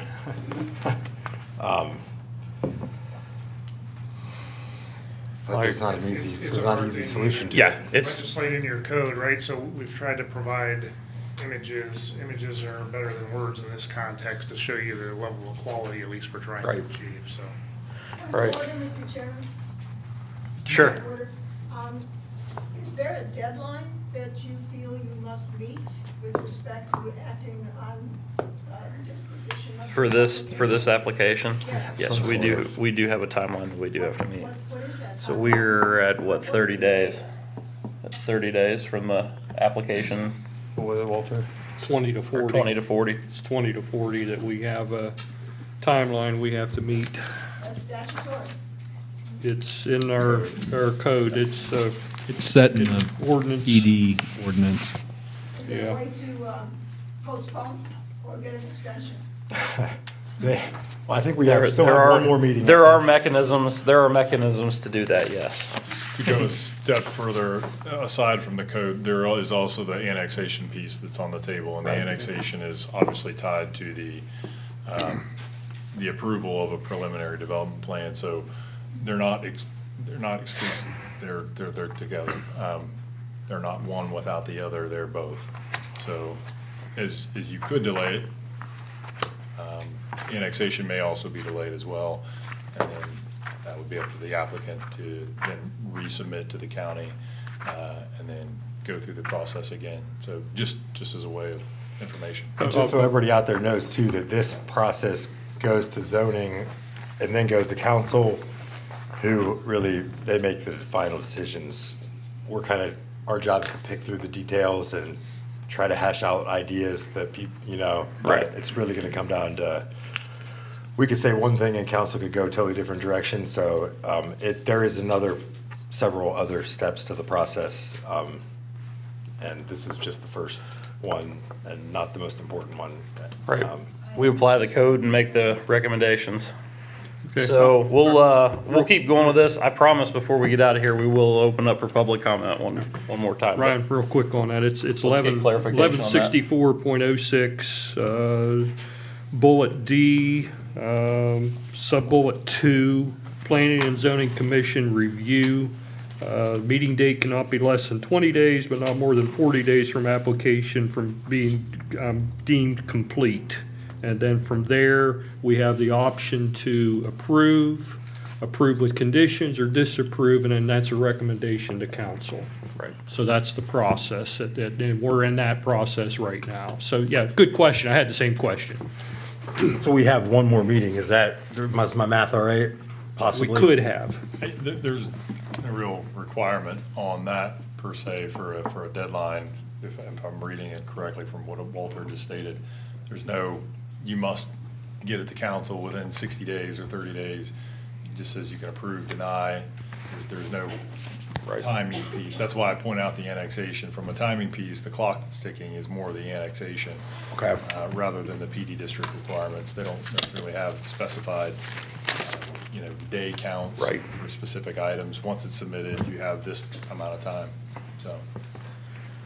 I'll say this, our expectation is not to have a vote this evening. We're not gonna be asking you to do that, but Right. it'll be our fourth time here next time, and if we wrap this up nicely and we can address your concerns and get a text to you, then we'll be really wanting you to vote on the 10th. Well, and we appreciate you working with us, and the point is not to hold you here in the minutia all night, but we want to get through these because it's very important to us that we're thorough and thoughtful for this. And, like I said, with all the changes, it would only be fair to, have you amend the document, bring it back to us for a final look and move on. But, yeah, we definitely want to keep going through these. Can I just have one more time? That was the point of the emails. So to kind of get through this as soon as possible. As far as timeline, you guys will give us an updated text this week, couple days in advance, or when, is there any day that we can expect to have it so we maybe get through it before our next meeting? My goal- You know, we got 2 weeks, but I just didn't know if My you, goal is to have it to you by Thursday. okay. Let's do it Tuesday, I don't know. Today's Tuesday. You're probably the same way. And I know, Yeah, you guys know what I'm working through right now, so yes, I'm in a similar Yeah, so fashion. I want to give you enough time, and I'm actually going to be traveling Thursday through Monday, so I want to get it out before I leave. I didn't write an email like Ben, but I brought up a ton of stuff at the last meeting. Do you guys want me to go back and listen to that and make a list, or do you guys have notes that those will be responded to? I think Teresa's gone through the minutes at this point, probably, on that. Right through them. I would like, if you have them written down. If you could, yes. I haven't written them down, but I could go back and listen, or I'm just trying to see who that burden's on. We did our best to take our own notes, but, Yeah. look, the more that we can get from you in writing, so there's no misunderstanding, the better off we are. You know, nothing says if I hand you that text on, Thursday through Sean or somebody that, it can't be revised one more time. Right. So happy to take those. All right. Mr. Lee, you had a question on 2 full movement turn? I think we're on, which page, Ben? I think we're on 26, 24, you're back to 24, okay. 24A2, it just talks about utilizing road improvements and access points, vehicular access, and 2 full turn movement access points. I didn't know what that was referencing. So a full turn movement access point is one that allows right in, right out, and left in and left out access. And typically you want those spaced at least 500 feet from one another. And so we wanted to establish that we would get a maximum of 2 of those. Okay. You start getting more than that in certain locations, it can create congestion. And so that's what that's meant. So anything less than, if you had a right in, right out, and a left in only, that would be less than full turn movement. Okay. And page 27, talking I have about- one on 26, so 26 there, where it talks about tree preservation. I know that we have in our tree ordinance, we do have an updated version of the tree ordinance. I'm not sure if that's codified yet, but I did want to make sure that we make a note of that as far as trees. Recently adopted. So, yeah, we have one that's been recently adopted. I do want to make mention of that. When was it adopted? What was the latest one? We had one that was done maybe in the beginning of this year? Everything online is. It's, okay. I'll make a note of that. I'll have to find that. But I just wanted to make sure that it was part of the code that was mentioned. All right, others on 26, 27? I had one on 27 talking Okay. about electric easement. Where an electric easement exists and extends at least 100 feet from a perimeter boundary line for a sub-area which is shared with a residential property, the requirements of this section should not apply. Talking about landscaping required to adjacent residential use. So it's page 27, section 5.6B.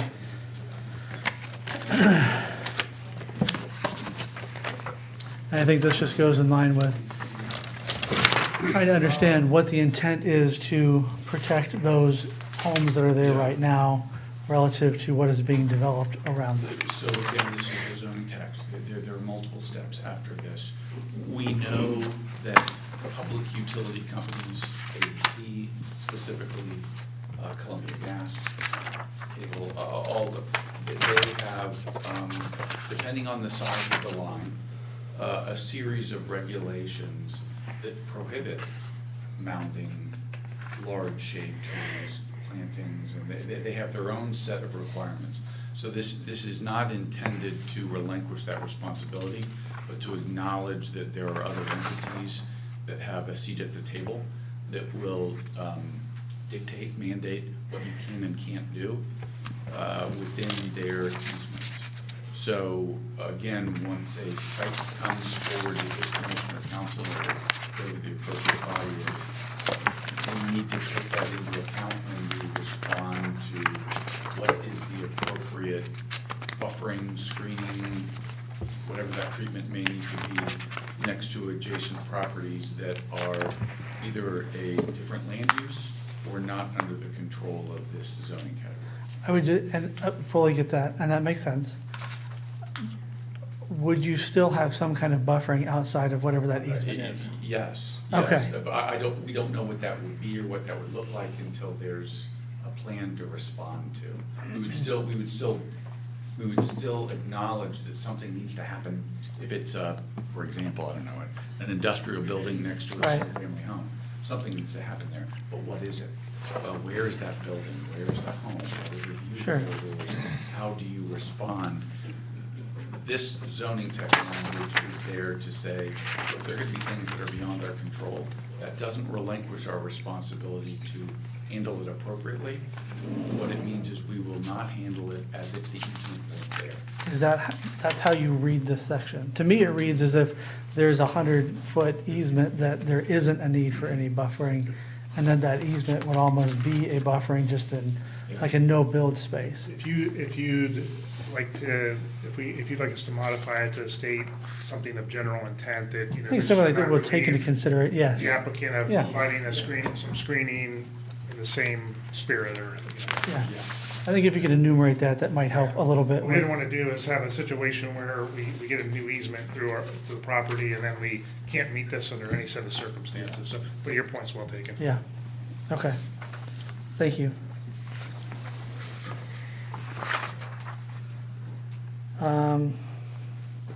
Page 28, just talking about wet and dry basins and things like that. Are stepped basins something that is still employed? And I only ask that because stepped basins where you have like a retention, right? And it's holding water, even ones that are, at detention or what have you, that there is a step and it's not a steep slope from you slip kind of, They call it a unless. safety shelf Yes, around the perimeter. unless there is the fenced or something like that that's around it. But- Yeah, our objective is not to fence those, Right. but to design them in a way that has a safety shelf. Okay, perfect, For safety purposes. perfect, thank you. We're actually working on a project right now where we installed a basin years ago, and now it doesn't really work for the current plan. So we need to adjust it with a retention wall. But, so the rules are a little bit different than we designed years ago, but the idea is that maybe the rules aren't the same, but we still have the same standards. Yeah. And you'll probably see that theme throughout, that we're gonna try to keep high standards, even though we can't predict every exact rule For sure. or condition at this stage, so. Same, very similar type of call that I had when we had Johnstown Point, because you've got, I get them mixed up all the time. Which one holds water? Is it detention? Detention? Retention. Whichever one holds water, or either one really for that. dry. So detention is asked for the same thing because you've got this commercial structure that has a detention basin that is right near a highly densely populated area that isn't going to be fenced in. I think some of these would meet those similar requirements, especially when you're talking about, 9 to 1,200, multi-family or okay.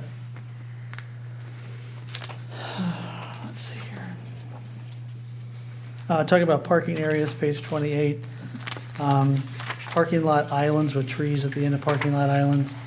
Just making sure that they're not a corner visibility hazard. And I'm gonna call out the Kroger on 21st Street in Newark, which is, my goodness, that is very difficult to manage. But I just want to point that out, that I understand wanting coverage, wanting lot coverage, wanting trees and things like that, but maintaining adequate space to maneuver. Page 29, 5.6H, talking about on-site tree plantings for every 10,000 square feet or portion thereof of lot coverage. What do you mean by that, or portion thereof? So if, let's say we had 10,460, that would trigger, just by going over the 10,000, it'd be as if we reached 20, and it would kick in the requirement for Okay. that portion. Same as applied to the total, to the 10,000. Makes sense. Yep.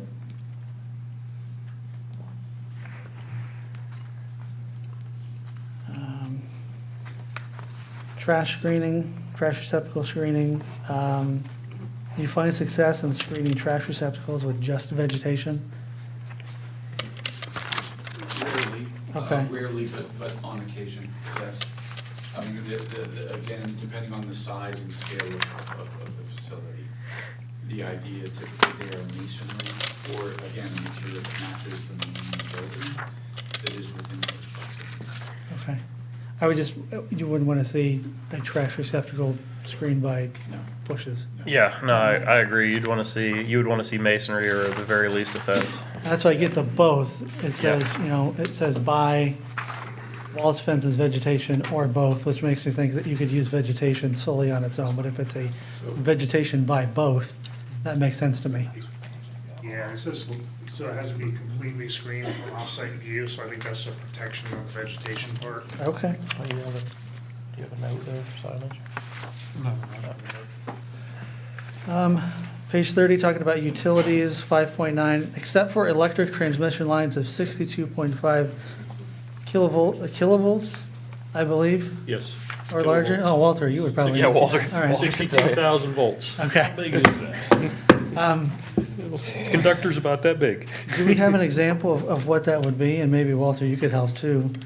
I just don't know, I don't have any point of reference for what that means.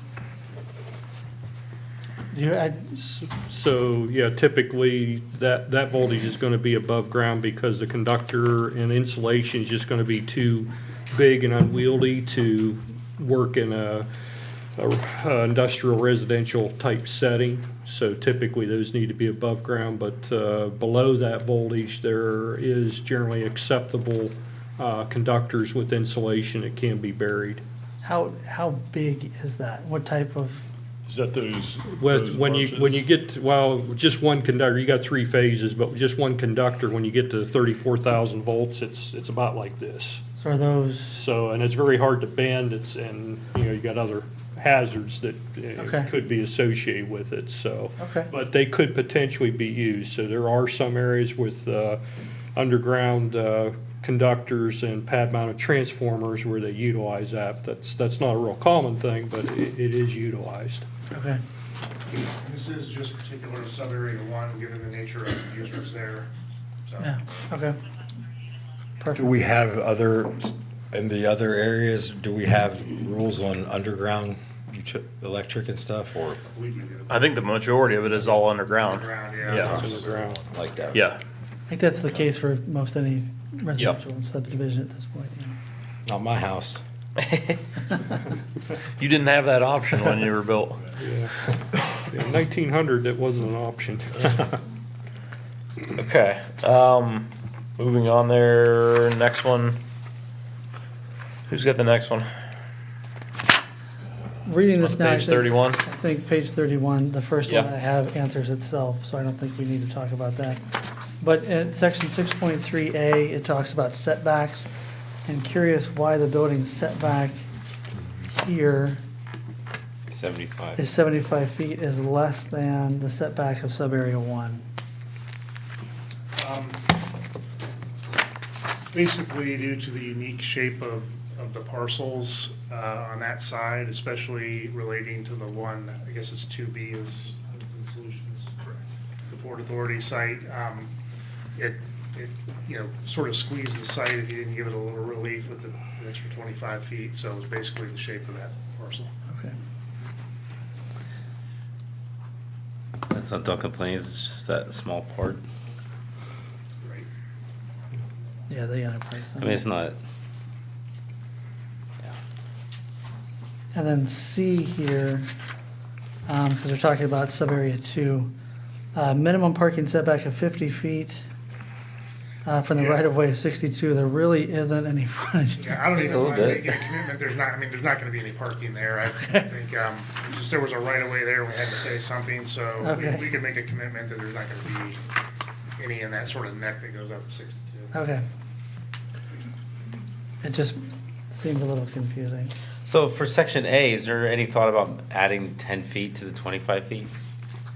Because the people in this room were talking about still living there in their area and keeping it rural. I don't think, Yeah, 25-foot setback is not a lot. I mean, most of our properties are 50 to 60 feet wide in this city. So when you're talking about 25, that's not exactly a lot of space. 10 feet.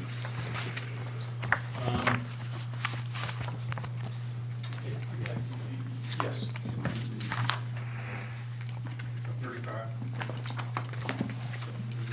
Yeah. You good with that, Ben?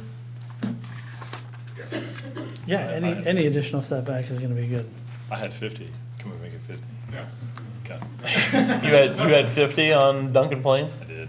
Yeah, I mean, that's what I said, 25 is not a lot. I'd be willing to have a conversation with the specific applicant that has a specific proposal there, knowing that that Enterprise Drive area is already zoned, is already inside the city. Currently, if it were to stay as is in the light manufacturing district, I don't think it would have a requirement this restrictive, which is why they designed it the way they did. They went off of our current code, so trying to work with them to get a compromise that's agreeable to you all. Right. I think I'd be willing to sit down and see how far we could get it. If it's 37 or 40, we want to sit down and see where we're at with that. The previous project we permitted on that area had quite a bit of a setback.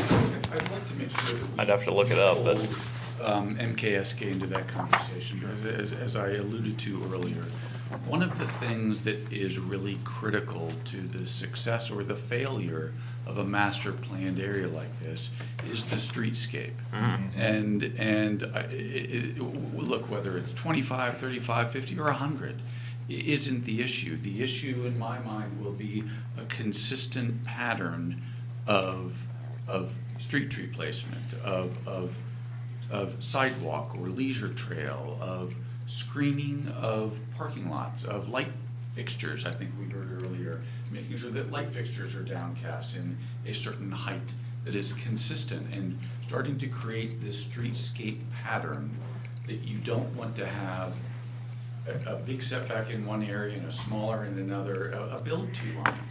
So there are a series of things that need to go into that number. It's easy to say, yes, bigger is better. That's not always the case. I think that I'd love to get the MKSK team's head around that so that we're in fact knitting together a master planned area that is consistent, not only architectural by the quality and character of the buildings, but by that streetscape that's being established on Duncan Plain and Green Chapel and, the new road that will be established as well.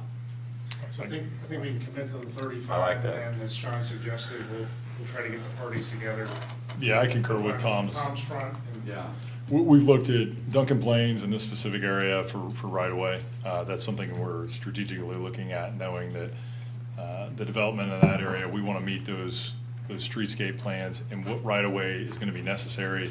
And we have had a very specific conversation with this specific property, knowing that we may need more right-of-way in the long term, not in the near term, but in the long term. And that'll build in that buffering, as Tom referenced. I think the streetscape is up, just paramount as far as. Most important, Absolutely. this meeting started with a conversation about variance to sign. That's where we left off last time, too. That's another piece to this, that it's critical that you have consistent signage along the public roads and rights of way. Duncan Plains, Green Chapel, all of them. I think this That's- mentions a master sign package, Yes. if I'm not but- mistaken. That's very sweet. Weaving that into this streetscape pattern will be very important, Yeah. whether that's us or someone else. And current light manufacturing has a 40-foot setback from the front. yeah. Okay. And anywhere that it runs up against residential is much more. I think the main points on the setbacks though is any primary road. I think once you're inside the business park, I don't think it's as big of a deal.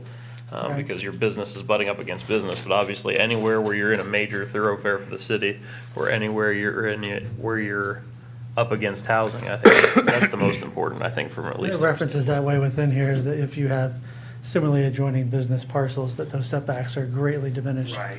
Or even eliminated in some cases, yeah. Okay. Page 35, 36, I think, just was an editorial call out. Yeah, so Unless I'm that was mistaken. very intentional how we did that, because we were both for your benefit and for Huntington Solutions' benefit, I wanted to show you what, at least at a high level, what they're intending to build. This is kind of, now you're gonna come back, they're gonna have to come and prove it to you with elevations and things, but it was very intentional how it was written. So it was 2B specifically? The other, sub-area 2A refers back to sub-area 1's images. Okay, These would have the same requirements. okay.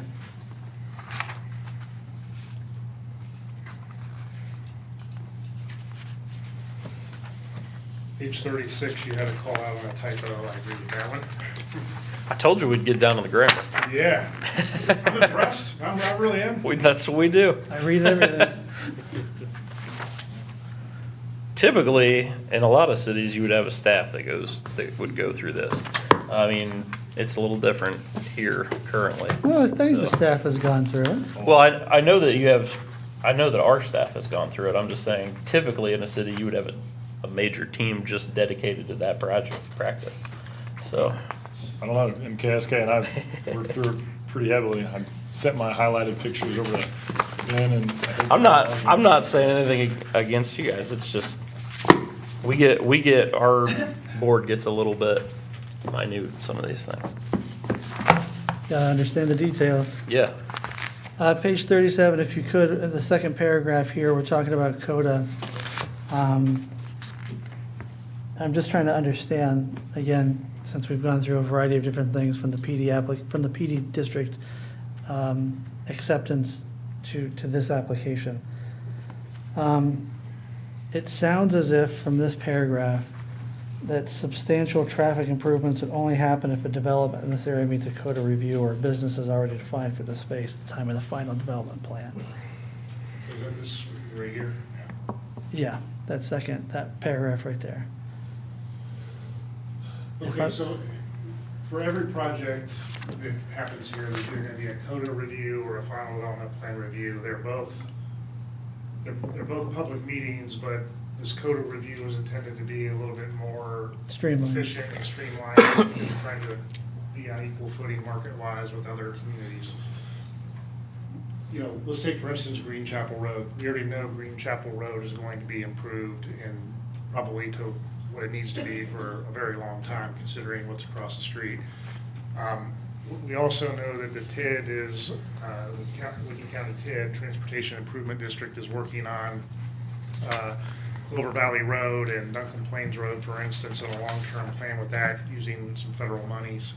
And so what we want to do, there's a question last time about what happens if that doesn't come to be. Well, that puts us in a really bad position because we either would have to fund the required improvement or probably not build what we want to build. So it ultimately is, going to fall on us first, and then if it's an important enough project, maybe the city decides to participate, but we think the TID's going to be the one that does it. Yeah. What this is intended to do is say, look, if we're connecting to one of those public streets and we believe that the amount of traffic that's going to be generated from that proposal is really not accommodated in the improvements that are there or planned, we would be required to study that and basically make that improvement ourselves, add a right turn lane in or something, for instance, or a decel lane, that sort of thing. So this was intended to say, hey, look, we think it's all been covered, but when we're inordinately affecting, those improvements as they have been built, then we ought to be on the hook for those. So it's to be studied during that secondary review process. So then as an example, if something of high intensity were to develop in sub-area A along Duncan Plains, and the final development plan has already been approved, and you realize at that point that development is going to be, like I said, high intense use that is going to drag more traffic from 62 down to Duncan Plains, and you need, let's just throw out a roundabout since they're going in everywhere. How would that determination be made on when and who pays for that improvement? So it would be part of the city engineer's review, and then ultimately the city engineer makes a recommendation to the reviewing board, who has the ultimate say. So same as a regular development That's right. within, okay. All right, perfect.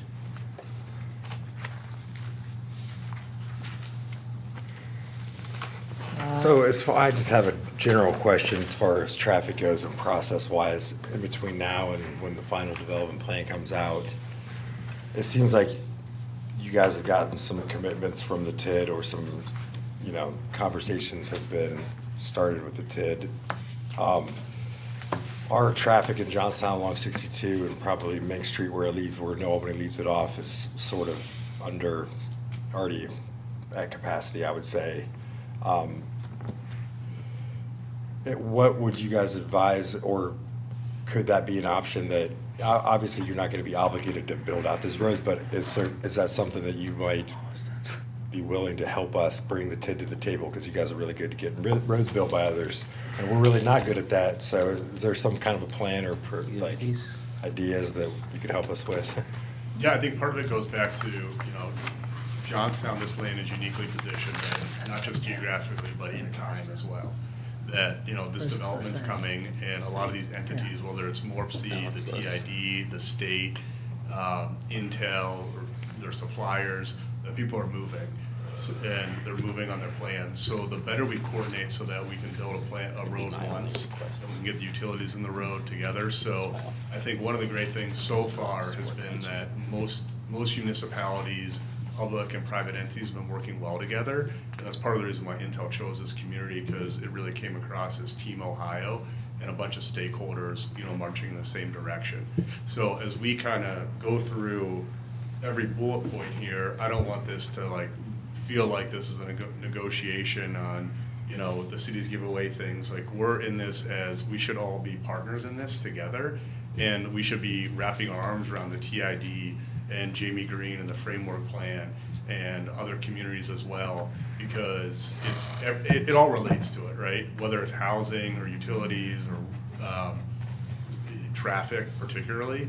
But yeah, to your point, we absolutely need to coordinate with all those entities in the immediate area and in the region as well. And the sooner we do this, the sooner we can start help, Johnstown to get 30% plans together so that they can start applying for grants. That could relate to traffic more like Mrs. Van, I don't know if she's still here, but grants to protect wildlife or whatever it is, right? It's, but yeah, to answer your point, yeah, we do need to coordinate with those bodies. Thank you. It gives me a better idea of where we need to go. And again, I'll just say, Another this thing we're is, trying for to me, think about. continues to be a baseline conversation, because we have nothing else to go Look at by. those dids, boy. I'd rather hear the context from you than to assume myself. For the So thank you for tree preservation portion patience. do you run that against our current tree preservation? No, they're not consistent. I was gonna say. Yeah, I missed sub-area 3 here, so. That's supposed to be 3? I assume so, okay. It's a lot of trees over there. 7.4, I think we've talked about the density formula and some of the, Yep. started the presentation with our other commitments, so hopefully we'll address that. And page 42, 7.5A, why limit to minimum 6 units per building? I think, Mr. Koppel, you mentioned 3 units a building as a minimum last time. All I was trying to do was make sure that a multifamily project was being brought forth, and that was one way to do it, and I thought that was less of an impact on the schools.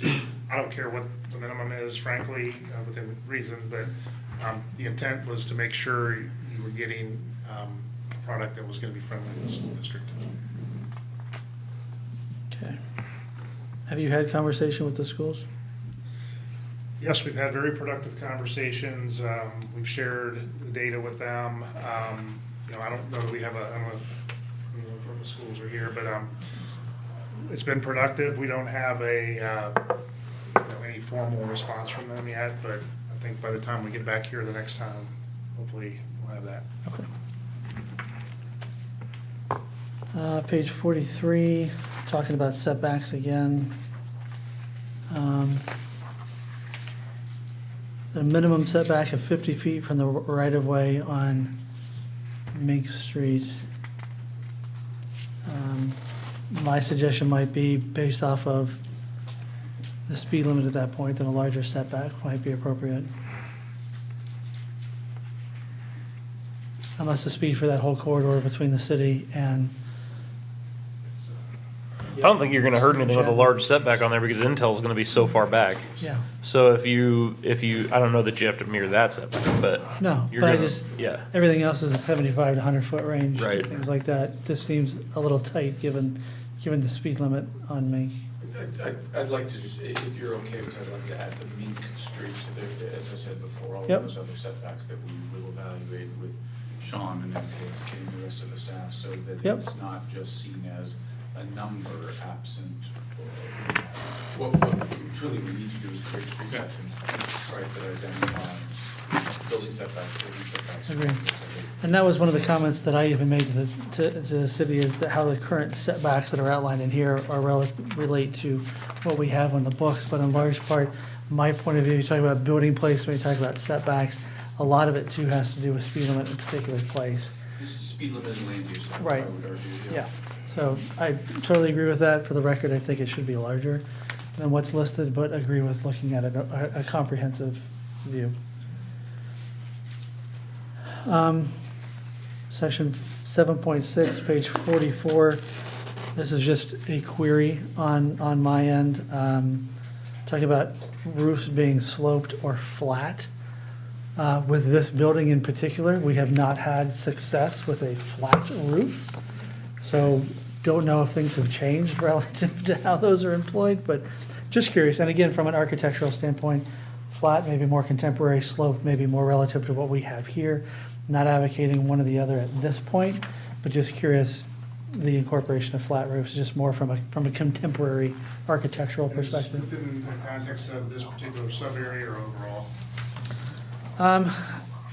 Maybe more so with multifamily. I think we'll have to look at it on a case-by-case basis, and like I said too, the applicant that brings building and rendering and elevations to you may not be us, it might be somebody that acquires the land or another developer. You know, there's a trade-off either way with the flat roof or the slope roof. Sometimes a flat roof works better because you can put your rooftop units up there and screen a little bit easier. And sometimes it makes the building, the actual construction a little bit more efficient. But the trade-off architecturally, I think as the standards, as Johnstown develops more and more of its design standards and the personality wants to see moving forward, that also might help dictate it as well as the market construction type. So that might be one of those things that we cross that bridge when we get there. Okay. But I think having both options for now provides that flexibility. Okay. I think I said in the last meeting, I mean, for a large building like that, it's, yeah, obviously you gotta go for, for a flat roof or at least a semi-sloped roof. But I think there's options in there, especially with certain sizes of buildings and in certain locations, to have a facade on the front that at least hides that. When you're looking at the front of it from the streetscape, you're gonna see something a little bit more architecturally pleasing than, similar to what we have on some of our buildings downtown. You're gonna see something more architecturally pleasing than versus just a flat roof. Yeah, more for the residential. Yeah. I'm not looking for a 12-12 on a warehousing. Yeah, we don't need a 12-12 on your data center. Absolutely. And that was kind of what Tom referenced earlier, parapets and dormers and maybe architectural elements that could also make a flat roof look like it's Sure. a pitched roof. Yeah. or, That's fair. So that's. Okay. Thank you. Page 47, we're talking about site design standards and talking about green space. Required side yard may serve as a front yard for individual dwellings and a group, provided its width is at least 25 feet. This feels like double counting the space, like you have a requirement for a side yard and you're gonna use that for the front yard. I don't know. I'm a fan of open space and green space, so. So would this be where you're trying to put an apartment just out the side of the building? Yeah, I mean, I would say, maybe you have one, this is a situation where you have one building like this and one like that, Mhm. kind of in one, so, not trying to be cute to avoid an open space requirement, but it's just, if you design these things to where parking is located behind the buildings to a great extent, I think maybe we allowed for a couple of rows in front, but you're gonna have those conditions sometimes where, if you wanna protect the vista into the site and have it block the parking, you may have a situation like that. That's all that was trying to do. Does that mean somebody's gonna look out their front, there's gonna be this building facade that they're going to see as they are? We're willing to look at it. I don't know that it's a big deal. I was just trying to. Okay. we may be able to eliminate that. We'll just Okay. take a look at it.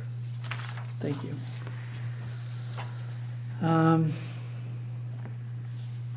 So page 47, again, we're talking about individual projects. So it says, this whole section G specifically. Total minimum of 1/2 acre for every 100 residential units or a portion thereof approved for construction in that development, provided that no single development shall be required to provide more than 1.5 acres of private open space. Do we cap private open space just because the development is more dense? Take it out. Okay, We're never gonna have a project that big anyway. okay. Yeah. Because, yeah, I wouldn't want to cap open space at the selling out for the, more of the density. Let's see here. Page 52.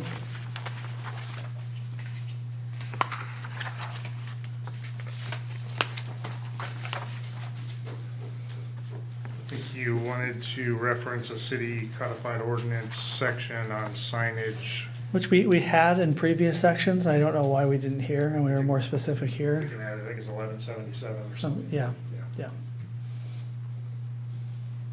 And this might go into the total sign package for the whole area. Page 59, and this may be more of an architectural question.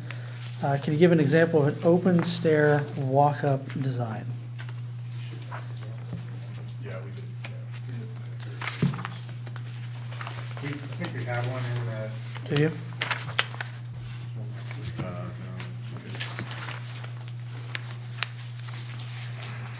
Is it like a brownstone? Is that Page what you want? 54.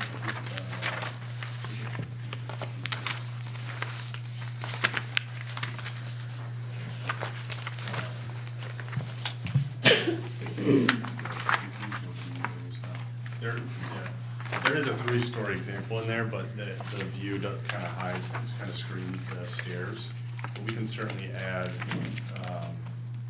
another image So to if you look- clarify that. If you look at, I've got a red line version, but the images, this says page 49, but I don't know. It's a, I think it's page 46 46, it's a light. or 45, I believe. Oh, I see. Okay. So that, you can tell on the end there, there's Oh, yeah. some openings and there's Yeah. stairwells in there. Okay, I got you. There you go. I got you. Thank you.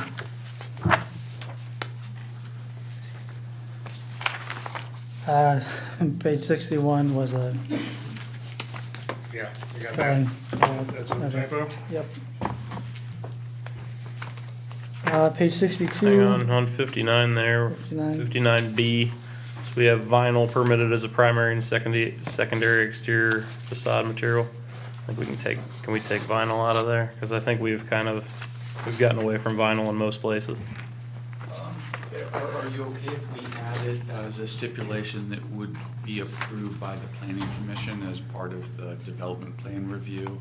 I know the vinyl you're talking about. I think we've got it, There are a yeah. bunch of different varying grades. Okay. That if an exception would be allowed if it were a specific type, oftentimes it's, based on the profile, the quality, the thickness. I believe there are vinyls out there that would be appropriate. My opinion. I'd be interested in taking a look. This commission to determine whether it was acceptable or not. I think as long as there's a secondary review on it, I think we could work with that. Is our So, current I think code- is our currently, we've just gotten rid of vinyl in most places other than housing. But if there's a gradation of. Yeah, if there's a, Yeah, but it would. I think that's fine. The onus would be on us to Yep. provide that or to Right. provide that to. I think it's fair. the builder.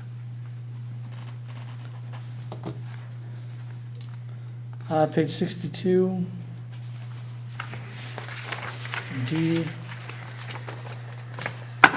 So the streetscape within the public street right-of-way and adjacent utilities is along the entirety of the north side of Green Chapel Road, and it says Green Chapel, so the shared street.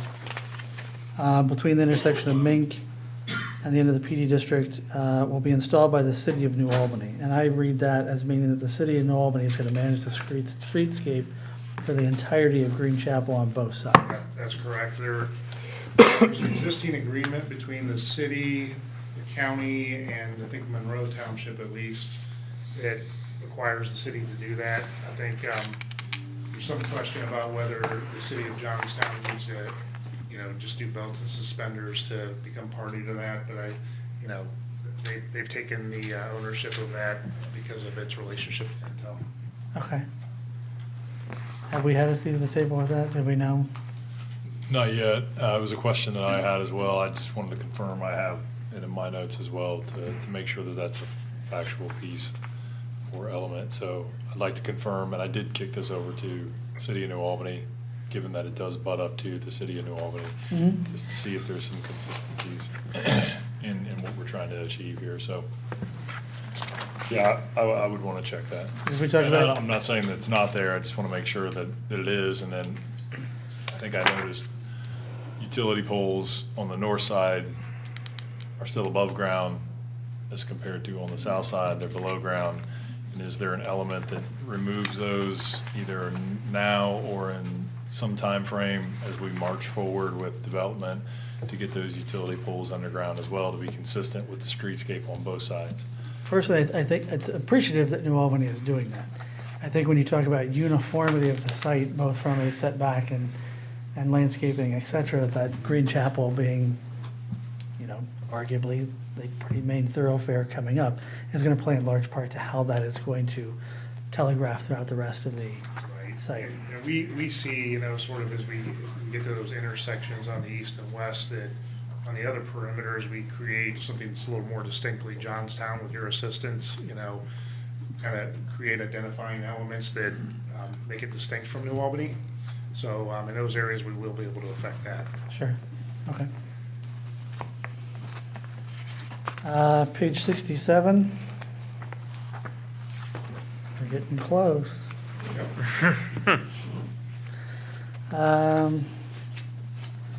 Section 9.2, first paragraph, last sentence. The intent, and I just wanted to call this out because we're talking about sub-area 5 and how it could develop. It's just the intent is not to allow a mixture of sub-area 1 and 4 elements. It's one or the other. That's right. So once we pick one direction, we're done, and we've gone on that. Perfect. Page 70 and 71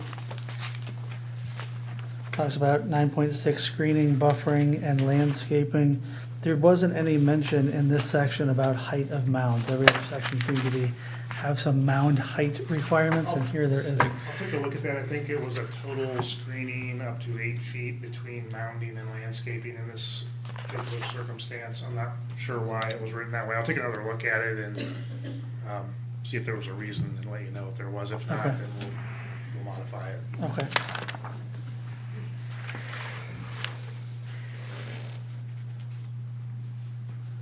So page 71, and this is maybe more of a, we're talking about parking in general here, but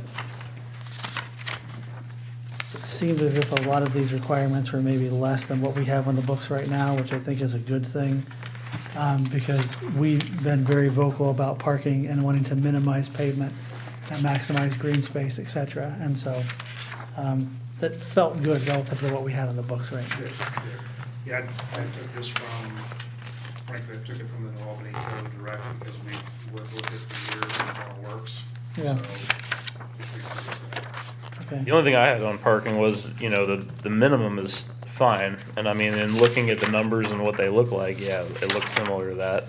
I know one parking lot that I do like in New Albany is over there, by where Mellow Mushroom is, like, that's fine in there. And some of the other ones, but I know that we had talked about when we just did our parking, we had talked about less minimums and more maximums. So, because we are trying to limit how much parking you have, we don't want to have massive expansive parking lots, kind of like you have with Kroger over there, where you have just a massive parking lot that you never fill. Meyer on Hamilton. Yeah, Meyer, like things like that, like down Hamilton Road, you just have massive parking lots you never fill. So I think, at least for me, when I saw this, the numbers don't seem bad, so I'm not against it. And I'll be honest, I didn't go through each number to see what that would look like in my head for measurements, but, I think for what we've talked about, at least in parking lately, because it's something that we've amended in our code, we were more on maximums than we were on minimums. So it would kind of limit parking and how expansive they could be. You know, I think that would be quite an exercise for us to go through, and, you know, to make those commitments now without further study would be difficult. I think we could maybe make a note in the text that, you know, some consideration will be given not to overpark at the time, because there will be, especially on these uses like that, sort of the use that has to come through final development plan. Yeah. And maybe it's more of a statement of intent than anything. It's easy to look at on like a grocery store or something like that, where you look at, you know, or if you look at some of the uses that are in here, you know how many people are gonna be in there every day. And if you know that it's gonna be 50 people, you might limit the parking to 35, Right. you know, something like that. And because you're trying to promote walkability, you're trying to promote a lot of different things, and you don't want expansive parking, you may start at parking that just does not seem like enough, just to get away from that sort of thing. Sure. Yeah, and I think especially when we get into this mixed-use area, it's gonna be a really interesting exercise, because, you know, we may have different uses with different demands at different times of day, right? And so that Right. will, you know, but we understand the intent, and, you know, if you want us to state in there that, you know, we'll make an intent not to overpark, so to speak, and that will be reviewed at time of final, we can do that. Okay. I'm curious to, if public parking requirements ever come into play, is there a need for them, like street side? Like if you look at New Albany, how you can, public parking in front of Starbucks, there's a big parking lot behind it, but, you know, is it, because I see a lot of apartments over there, there could be a lot of private parking and not much public parking would be one fear, if that's considered anywhere in here. Yeah, so, I mean, we have an intention to, especially in these mixed-use areas, to provide on-street parking, definitely.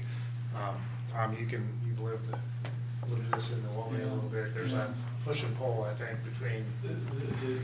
There is, and parking lot design is as much art as it is science, is the truth of the matter. And again, it sounds like I'm punting, I'm not, but to evaluate that, if this commission is receptive and likes the idea of on-street parking, in addition to parking fields, that's good to know, and that's something that we could even perhaps put in the text, so that it is identified early on in the process, so that when a mixed-use area is designed and planned and laid out, that those kinds of things are taken into account, whether it's a public street or a private street. Because it's interesting to hear you say you think that parking lot works well, and you like the idea of on-street parking in front of Starbucks. I suspect if you speak to folks at the police department in New Albany, they would disagree with you. And they would tell you all about the problem. So look, I think it cuts both ways, but if that's something that this commission would like for us to incorporate into the text, that is a preferable way of laying out a mixed-use idea, I think that's a great idea. Okay. Yeah, I know, knowing what Central College over there, you do have a mix of that. Yes. You have some on street, but you also have, like where Ace Hardware is, you have a small parking lot. Now that one fills up. I mean, if you're on a Saturday, that one fills up. But then if you get over to like Walton Parkway, you're back into expansive parking lots. I mean, I used to work over there, and I'll tell you, they don't fill up. Even when all the buildings are rented over there, I don't know that you need that much. I'd say you probably need whatever you need for employees plus maybe 10-20%. You know, earlier we talked a bit about the interior landscaping in the parking lots, and we spoke about trees and not blocking site views. So there are all kinds of tools that we've incorporated into this text to soften it so that you don't end up with the Kroger example, Yeah. the Meyer examples. We know what you don't want. And we don't want that either. So I think we've drafted this in a way to achieve that. Okay. Just to clarify for the audience, the public, I want to make sure everyone understands, we're not talking about existing roads, we're talking about new roads in the development that we consider on-street parking. Yeah. And I don't even know if on-street parking, I just threw that out there as an example, but I think that there should be, even if there's a parking garage, okay, is there some set aside for public parking? I think on-street parking is a good idea. We've had conversations, many, about the potential for taking out of the downtown and expanding out sidewalks. I mean, it's all pie in the sky, real nice things if you could do it. But my understanding is that on-street parking naturally lowers the speed of traffic in a particular area too. And so it's sometimes it may be beneficial from an aesthetic standpoint, but from a functional standpoint relative to maybe the intensity of use of a particular area, it has a trade-off that it naturally lowers that speed. Yeah. Which is why I'm in favor of it. Parallel on-street parking, yeah, I like that idea. I'd be surprised if a mixed-use development that we would propose wouldn't have on-street parking. I think it's important to the vitality of the area too, and it does slow the speed, so, yeah. Plus, as a part of your driver's exam, you gotta use it somewhere. I'm just thinking. Right, no, it works as a Not traffic everything can calming be a technique for pull-through. sure. I'm just Yeah. thinking like, okay, Johnstown has a pretty big public parking lot in our downtown, and so does New Albany. Obviously, those serve some purpose. Would this development have anything comparable to that? Is that still even a thing? The truth is, we don't know yet. How that programming gets matched to what you're seeing more and more in communities is, daytime versus nighttime parking with employees in residential, so there might be some synergies there too as well. And as we start to study more the plan, as we bring the density together, could we justify a parking garage? Would it be, a TIF parking garage? You see that in a bunch of communities, so we don't really know yet exactly how the parking will be laid out. I think about that. That's a good And, idea. we will certainly have a hotel, or multiple hotels maybe, but there, like, if we have a high-end hotel there, years ago, 10, 15 years ago, the parking for hotels, the requirements were really high. Then Uber came along, and now parking decks at hotels are struggling because everybody just Ubers the airport and then they Uber back. So, there's some variables that we don't know yet, but it's something we need to study more. Yeah, somebody wants to go to one of the parks down there or whatever. Is there gonna be a spot that they're allowed to go, or do they have to be a patron of this store to park in that spot? Is kind of where I'm going. I don't know. No, I don't. If there's a solution that maybe we can brainstorm, and if there is, there is. If not, there's not. I don't know. You see where I'm going with some of the stuff, though. Hard to Yeah, I keep think people out of a park. We have a commitment, and this development's gonna come in to be, members of the community. And it should feel that way, and it should be welcoming, inviting. Will there be a private spot for parking for residents? I don't know. Will those parking decisions come down to you guys, or will it come down to the developers who develop the particular sites that you guys sell to them? How does that work out? It'll be a mix with like all the stakeholders' input, including the city. Okay. Including. Well, this council zoning staff. text will, Yeah. it supersedes our code and becomes the code for this particular area. So Right. I'm sure it'll be between the code as it's agreed upon Absolutely. to whatever the developer wants. on that Would you particular site. would you put some general statement in there for availability of public parking to make sure that there's some leverage to make sure that it's available later, I think that, the availability of public parking for what, retail establishments or for open space use? Or Yeah, open space use. I mean, if it's I a think retail, part- you're gonna go to that store, you're a patron there, they're gonna have, it's We in have- their we- interest to provide parking. That's what the table will dictate. The table will dictate a lot of those requirements for a Okay. particular retail. All right, But that's- for parkland and open space, I think that's a valuable comment. And Yeah. then when it gets to that final development stage where you're actually defining what the parkland is going to be used for and the areas that it'll probably be in, as you can further define what kind of parking you're gonna have available for the public at that point. Is that accurate? Yeah, absolutely. And there might be a point where we negotiate on behalf of us, on behalf of the city, because an anchor tenant might come and say, we need X amount, our standard is X amount, and we might not feel comfortable with it. We might say we want to have some shared daytime, nighttime parking. There's a lot of variables that are gonna go into it. Fair. A lot of stakeholders. I got one more short little thing. So our PUD code 116409 says the preliminary development plan shall make commitments to providing certain sizes and locations of parklands. Is that something that'll be part of the next draft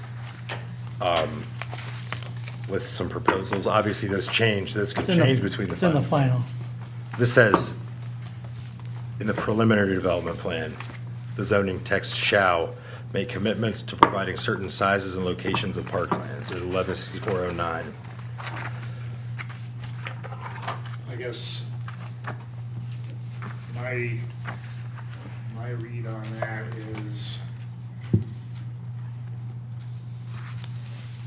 that I think we're saying as a part of this, and that, correct me if I'm wrong, there's oftentimes where you have a big project like this, that it's more appropriate to have it off the final development plan and know a little bit more. And so we're committing to the underlying code, not asking for any variances to the amount. We're also making some commitments to the open spaces that we've talked about, with, half an acre for every 100 units, and committing to some amenities in those open spaces. So I think we got part of the way there, maybe not all the way there, but. Yeah, I mean, if you go through the text, each sub-area, not each sub-area, but different sub-areas talk about parkland being dedicated and located in that sub-area or by ratio to number of dwelling units there. So, it's at a very general level. But ultimately, those final locations and sizes would be determined by final development plan. I guess thank you for that, Ted. I think our view is if we go much further than that at this point, we're all gonna get it wrong. And so we need a little more context when we have real projects to identify the appropriate places.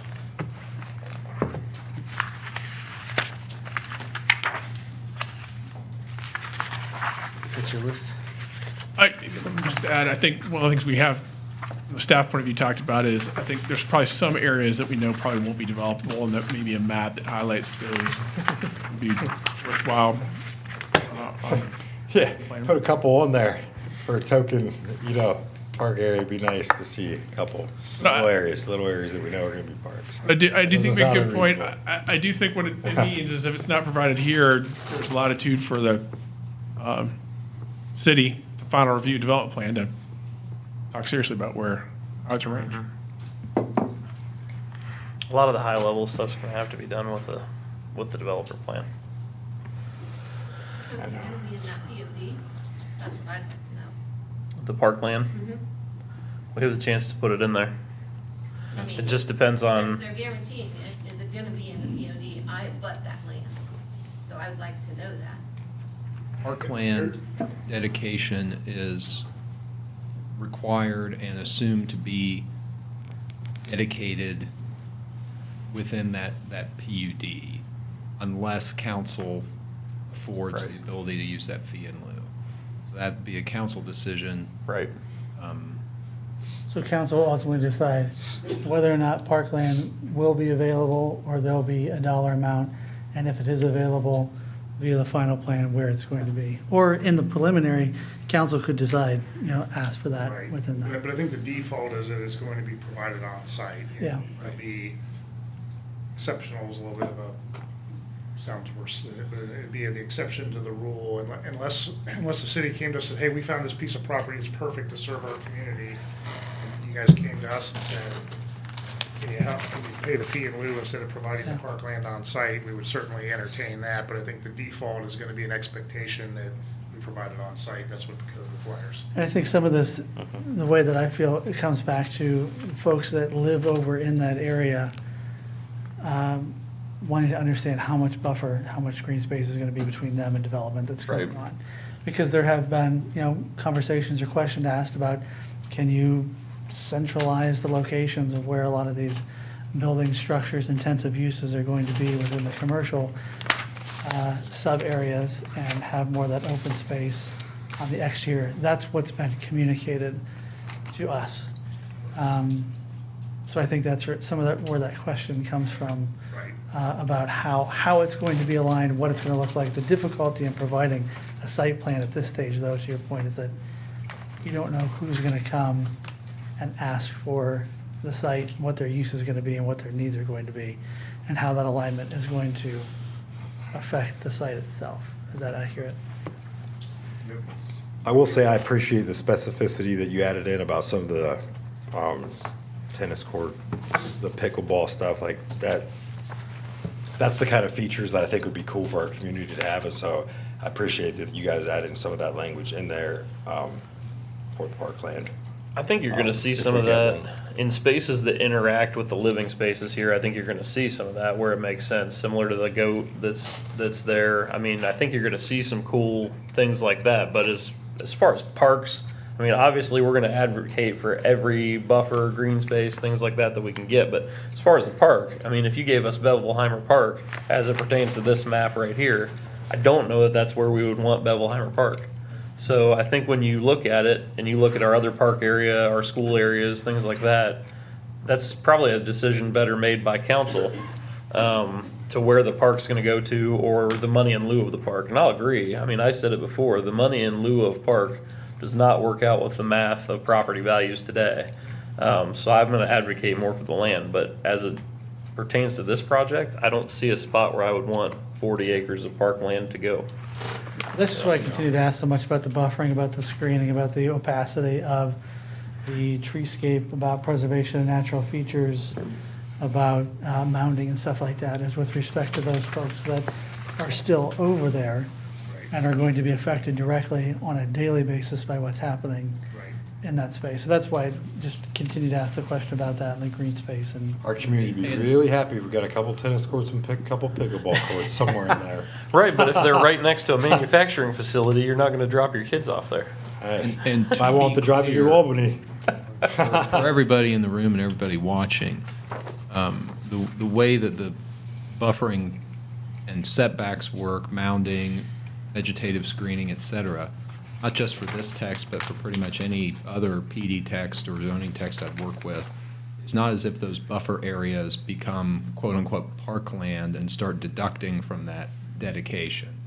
You know, that buffering exists, it is on the developer's property, and then in addition to that, they will need to identify and program areas for parkland dedication internal to that site, unless council comes and says, we've got a better place that we would rather see the in lieu paid. I mentioned this last time, I'll kind of reiterate it real quick, that parklands is a permitted use in all these areas, and I'm not so sure that it is a parkland would be appropriate in the industrial section, for example. I don't know. Does that make sense? Yeah, why don't we can make that conditional? Yeah. That way we have to come back to you and get your permission to do it. That's a good idea. You're talking about, where was that again? I'd say it's On this graph on Everybody page following 4. along? I'm Okay. referring back to the graph on page 4, like Maybe on what's the sub way. areas 1 and 2, conditional use there. Okay. More manufacturing, industrial. Yeah. Good one. But you could have a corner, it could make sense for a small one, but leave an open door, so if there is an area that makes sense, like if there's a path that's gonna come in there. Okay. you know, All right, further questions on this? I know one area that we didn't really delve into that hardcore was just property usage, or the usage of some of this. Like I know I had in page number 5, I had in B3 there, alcohol, drug, and other treatment rehabilitation facilities. I had that as remove that. Thank you. I know I had on page 6, where it talks about, what is that, 8 there, up towards the top, park and ride facilities. It mentions in there mass transit passengers. I think we want to be careful on that, as allowing mass transit into the city of Johnstown. I didn't see it anywhere else in here. I just noted as careful in there. I didn't see it anywhere else in this document, but I wanted to make sure that we limit that. I don't mind a park and ride, but again, we were talking about expansive parking lots. I don't think we need parking lots for the sake of parking lots. So I'd probably would want to see that at least amended, if anybody has discussion on that, or at least the mass transit portion taken out of there. And then on page, What's the purpose of the park and ride? If it, does it, I don't know, maybe it's not there anymore, the one there at Beach and or 161. Is that still there? So it is, and it's intended, there's shuttle service in the business park that takes employees from That's there. what I thought. Off-site parking. Really, the intent was for something like that, or buses, it wasn't, I mean, we're not gonna have a train here anytime soon, I don't think. It has to be a train.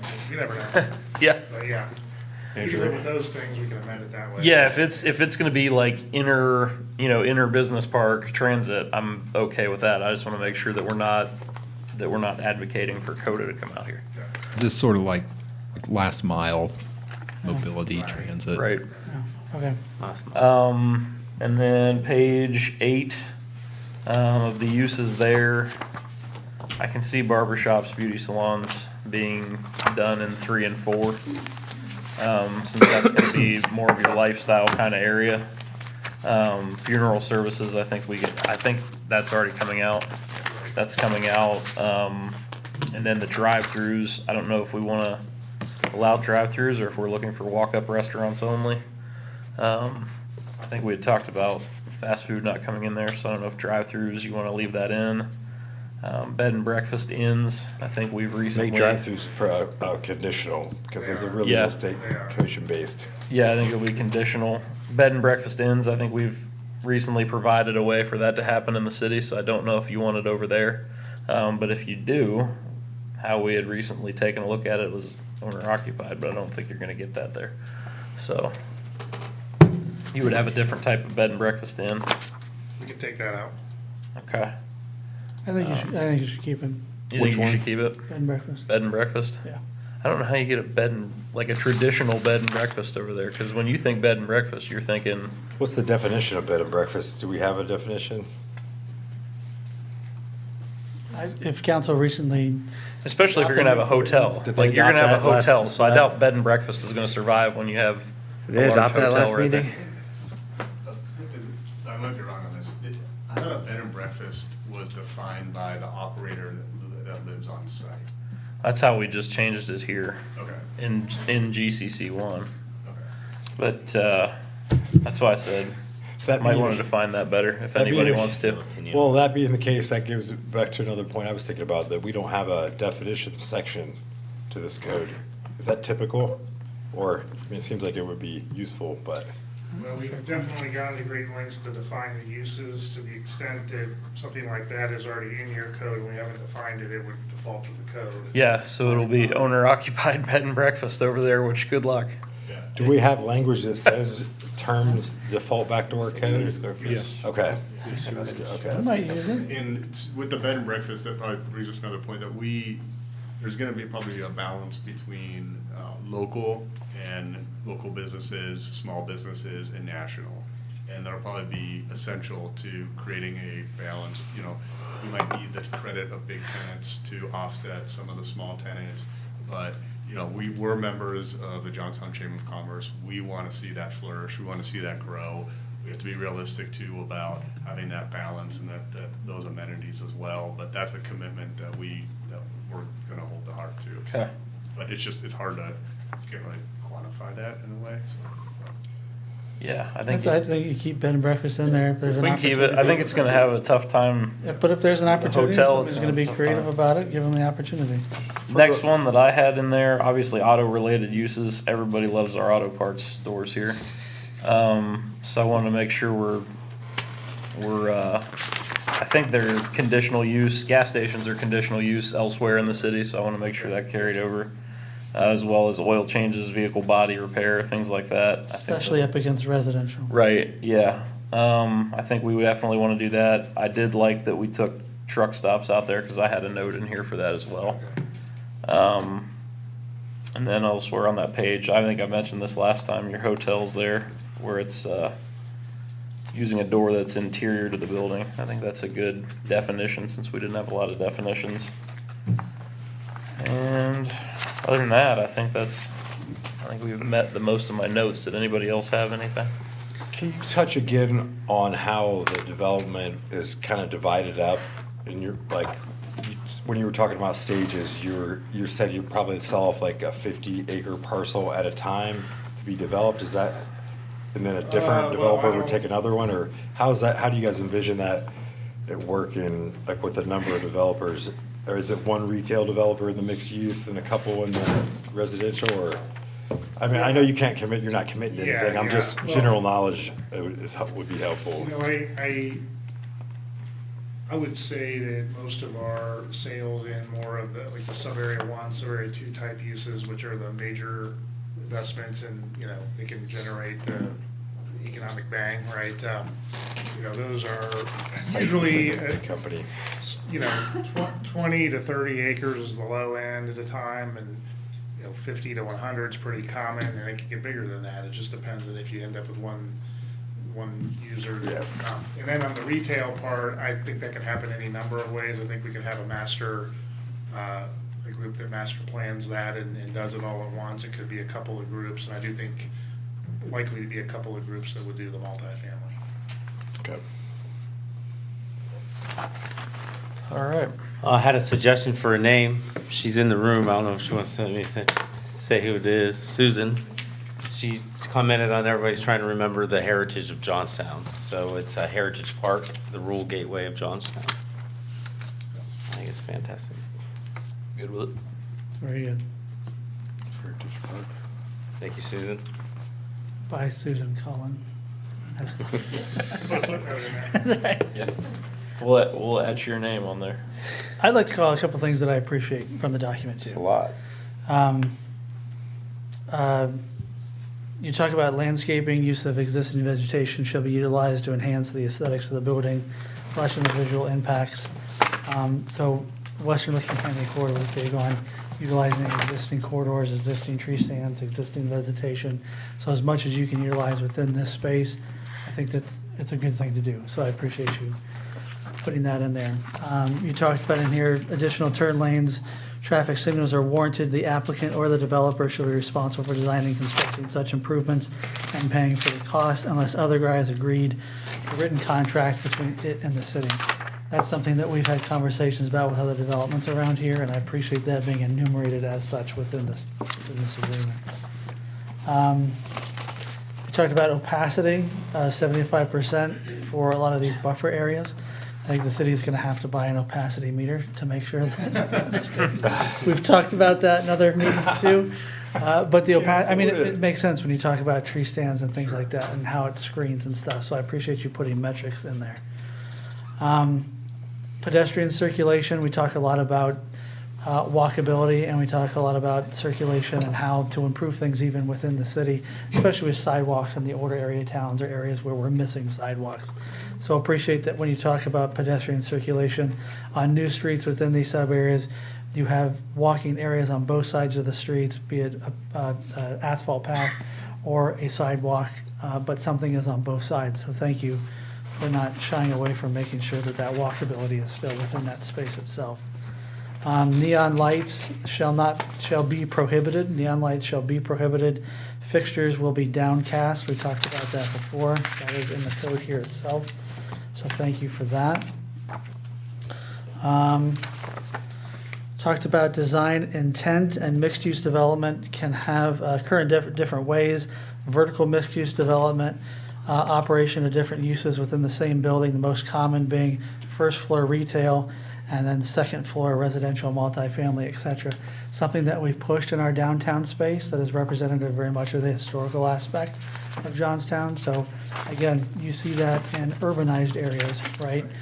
But to have that in here too, I think that reflects in large part a lot of what we have in the downtown space and continue to try to promote. So thank you for putting that in here as well. Exposed foundations being prohibited, four-sided architecture being provided. Again, appreciate those things being enumerated in the document itself. The last suggestion that I might have within here is potentially adding in an Article 9 having to do with connectivity. It's talked about within here a lot, but talking about connectivity relative to Johnstown itself. And I know I've mentioned it a couple different times. I think it's in the letter response that you sent back to the mayor about connectivity. I would like to see it potentially in this document in some way.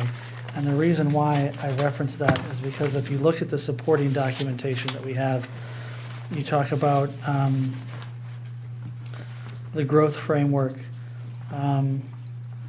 You talk about the comp plan. We go to the comp plan.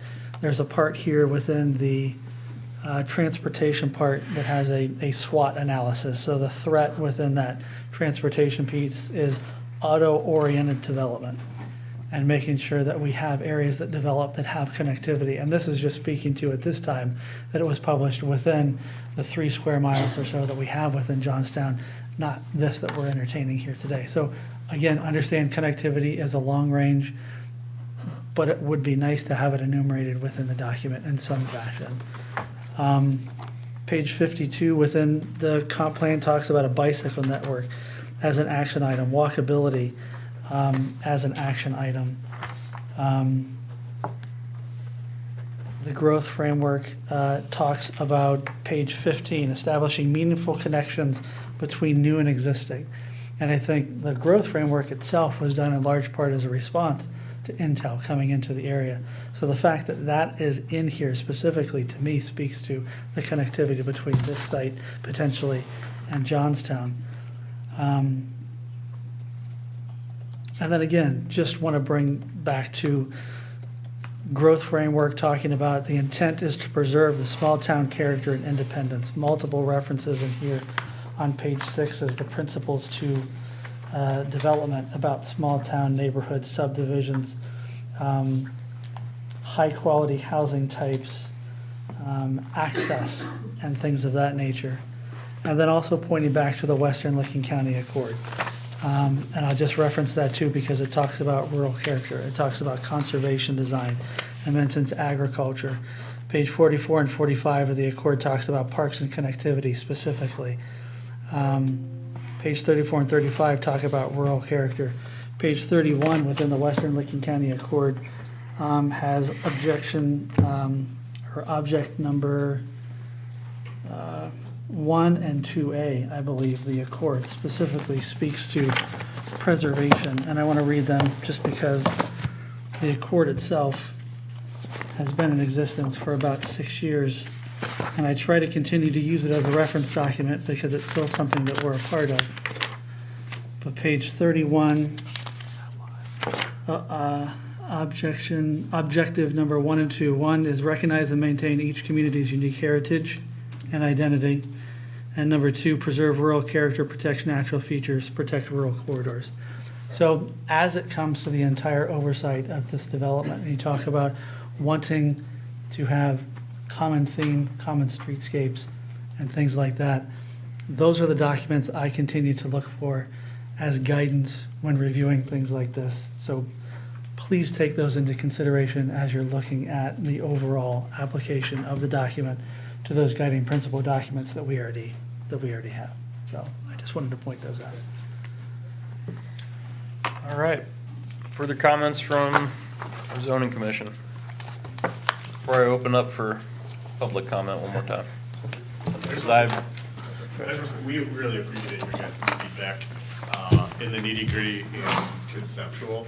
I know without having a big staff right now, I know Ryan mentioned that really staff would do things like that. I would say a lot of communities, sometimes the staff doesn't align with what planning commission or city council wants, so you guys get to tell us exactly what you want, and we're doing our best to try to incorporate every piece of feedback that we've received.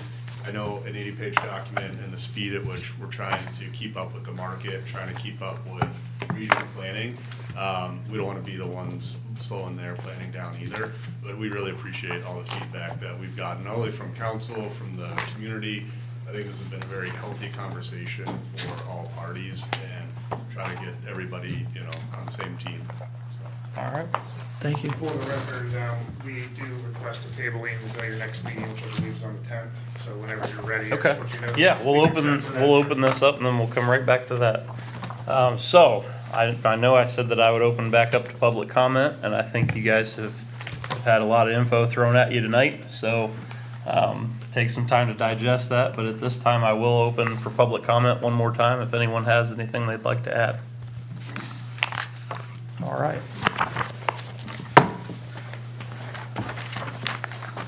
Patricia Moss again.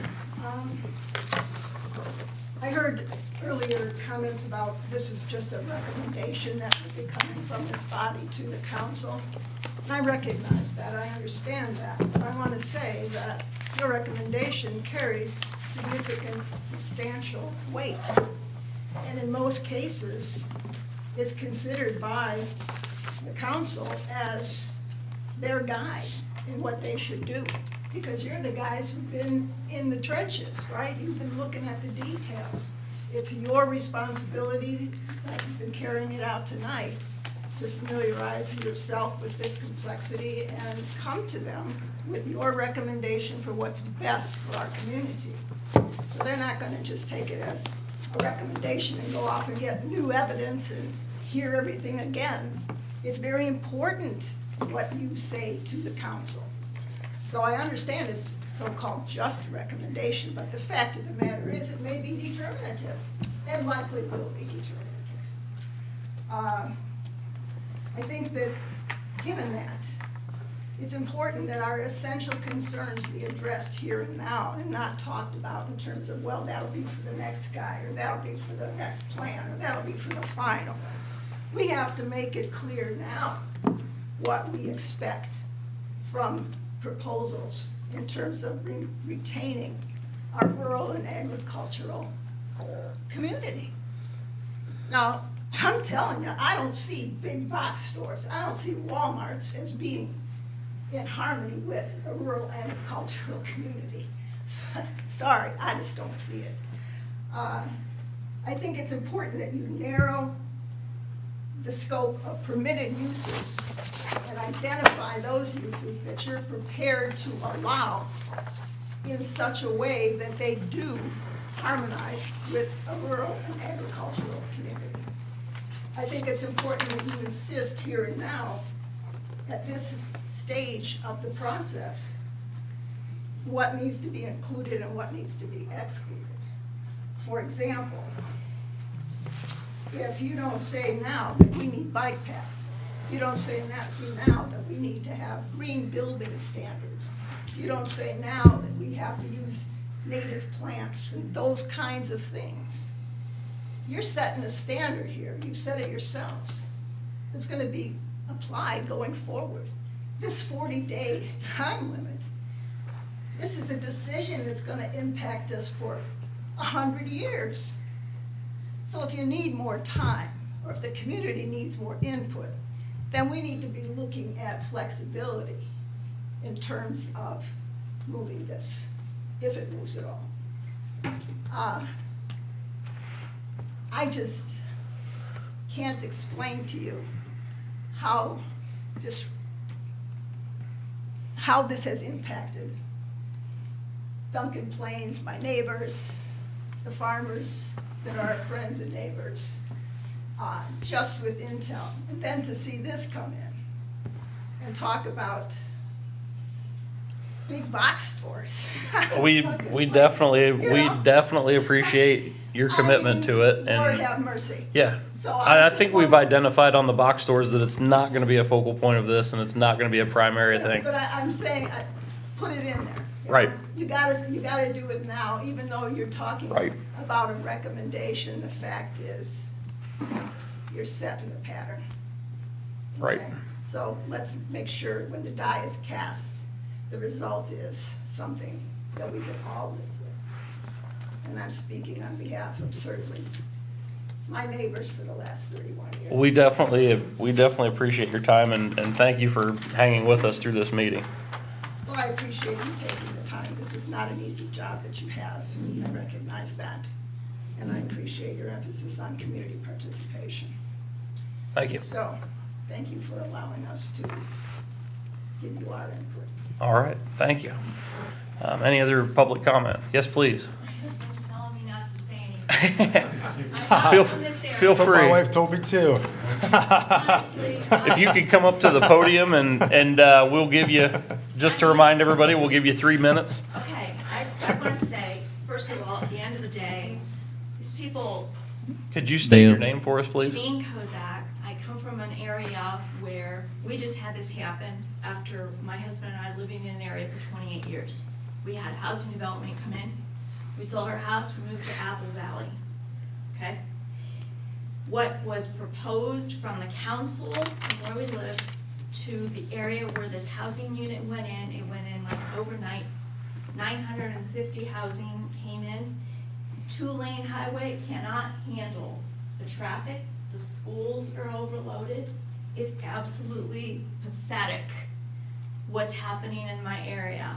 There are doctors, lawyers that are battling against the council and the city from what just happened, because all these years they've placed their money, their talents, their hard-earned money into these communities that were all around us.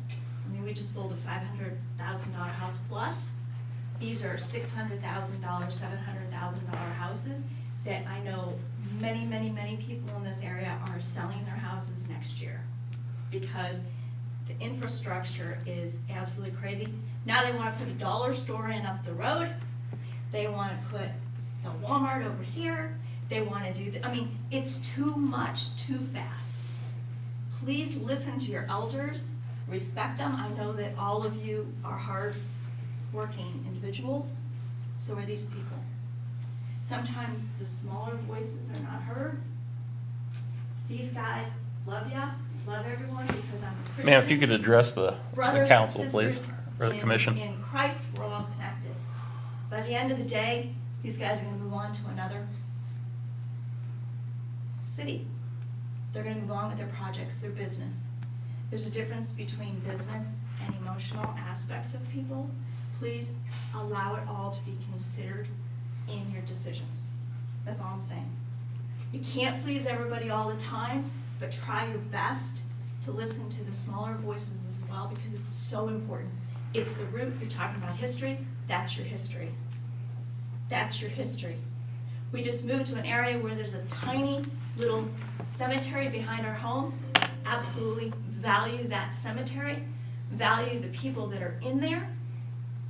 Want to continue to keep that cemetery and all of this property around us valued for what it is, for what history has placed upon us. So that's all I. All right. Thank you. I appreciate it. All right. Any further public comment? Yes, please. If you could state your name. My name's Valerie Bryan. I want to put a face. I live at 11397 Duncan Plains Road. The projected apartments are going right behind me. Okay, that's my mom's land. She has 5 acres. My sister has 6 acres, and we have 6 acres. And we have a family barn that we do all of our family stuff with and have for years upon years upon years. So I am one of the faces that she's talking about, okay? Am I against development? I'm not. But I want to make sure that the POD is contained in the POD. The roads that they're proposing stays in the POD. The park stays in the POD. It doesn't come out into the people who are still residing there because all my neighbors that I've spoke to don't want to move, okay? They don't want to move. And I've spoke to all of them, from one end to Simon's, where you probably know where that is, where the pond, to the other end where Heimel's land is, which he sold half to New Albany Company and still owns half, so we know how much that is. We block a lot of the houses. My brush blocks all the houses. My house sits maybe 50 feet from the development. Okay, that's how far back my house sits off Duncan Plains.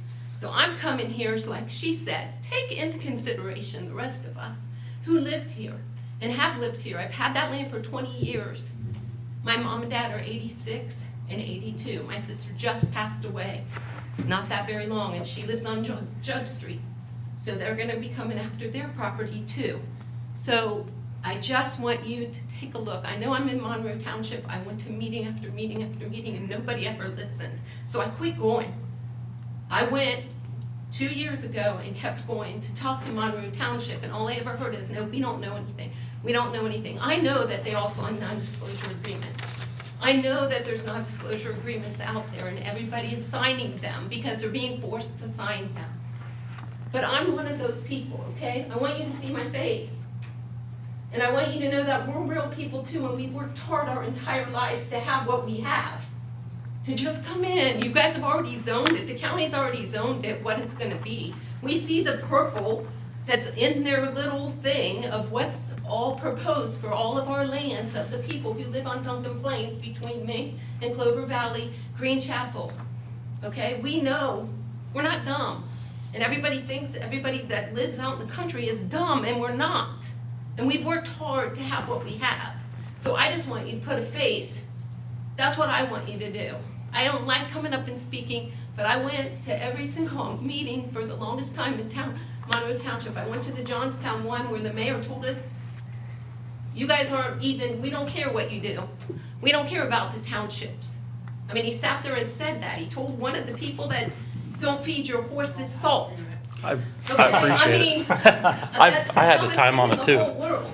But I'm just saying, well, there are real people I have- living in these areas. We definitely appreciate it, and I think that we've gone to great lengths in some of these meetings to show that we really do care about the greater Johnstown area, and that we are looking in it. You can see in our comprehensive plan, we're obviously looking at these areas. You guys definitely do factor in as a decision, even though you're in the township, so I get it, and I appreciate you coming in, and we definitely, I'm glad to hear from you, because it is nice to hear from some of the people that are in that area and see what your thoughts are, so I appreciate you coming in, and we will take that under consideration. Thank you. Thank you. All right, further public comment? Yes, please.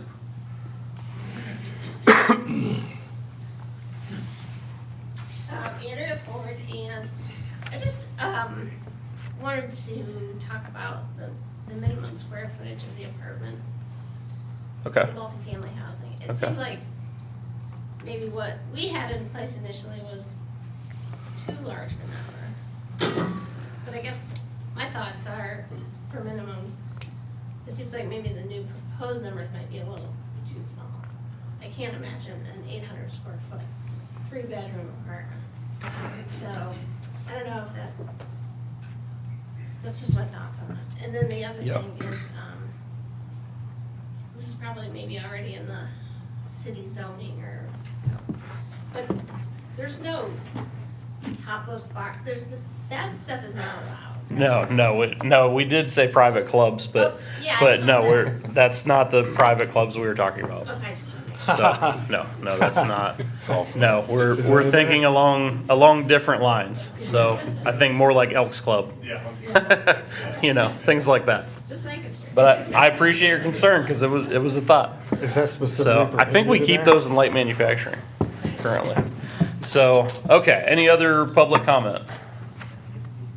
All right, well, at this time, we will go ahead and close public comment. I want to thank everyone who hung out with us, because I know that those can get pretty dry. I hope you learned something. I hope there's something that you can take back to your friends and neighbors and give them more explanation. Feel free to reach out to us in emails. Feel free to reach out. That's not a problem for us to explain things. We're happy to do it. I want everybody to know that, yes, we do really take into consideration the greater Johnstown area. There's a lot of things that we take into consideration on this, and as you can see with the length of our meetings and the number of our questions, we're not taking this lightly. So, with that, any other things from the commission before we move with business here? We're gonna have to move with tabling. Yeah. So, do you have something? Nah, we'll let it Okay. go. Okay, So, I'll make a motion to table application Z 23-175 zoning map amendment preliminary development plan. at the applicant's request. The applicant's request, yes. I could stay here all night with all my ideas, but we'll let you guys go home. We'll note that. Is there a second? Second. All right. And we'll go with a roll call. Steve Dyer, Yes. Jesse Cobble, Yes. Herman Green, Yes. Walter Rob. Yes. Yes. All right. We thank you, gentlemen, and we'll look forward to those edits, and we'll take a look at it at our next meeting. Thank you. If anyone from the commission has emails or anything that you'd like to send for clarity, feel free to do that. help us in the next meeting to move quickly. Our last item here, is there anything for other business, Sean? I just wanted to, as a point of clarification, the mayor has not said those things. I've been to all the meetings, and I've never heard the current mayor say anything about how he doesn't care about the township residents, or don't feed your horses, or anything like that. So it may have been a previous mayor, but the current mayor has not expressed any of those items, and I want to make that crystal clear. Yeah, definitely not. Okay. Yeah. That's how I interpreted it, as a past mayor too. Good. I didn't even hear her say mayor. I'm Good sorry. call. All right. I think everybody was getting thrown in, and I think Donnie was casualties of that, so. All right. I want to be fair. So with that, I'm gonna go ahead and make a motion to adjourn. Second. All in favor? Aye. Aye. Let my people go.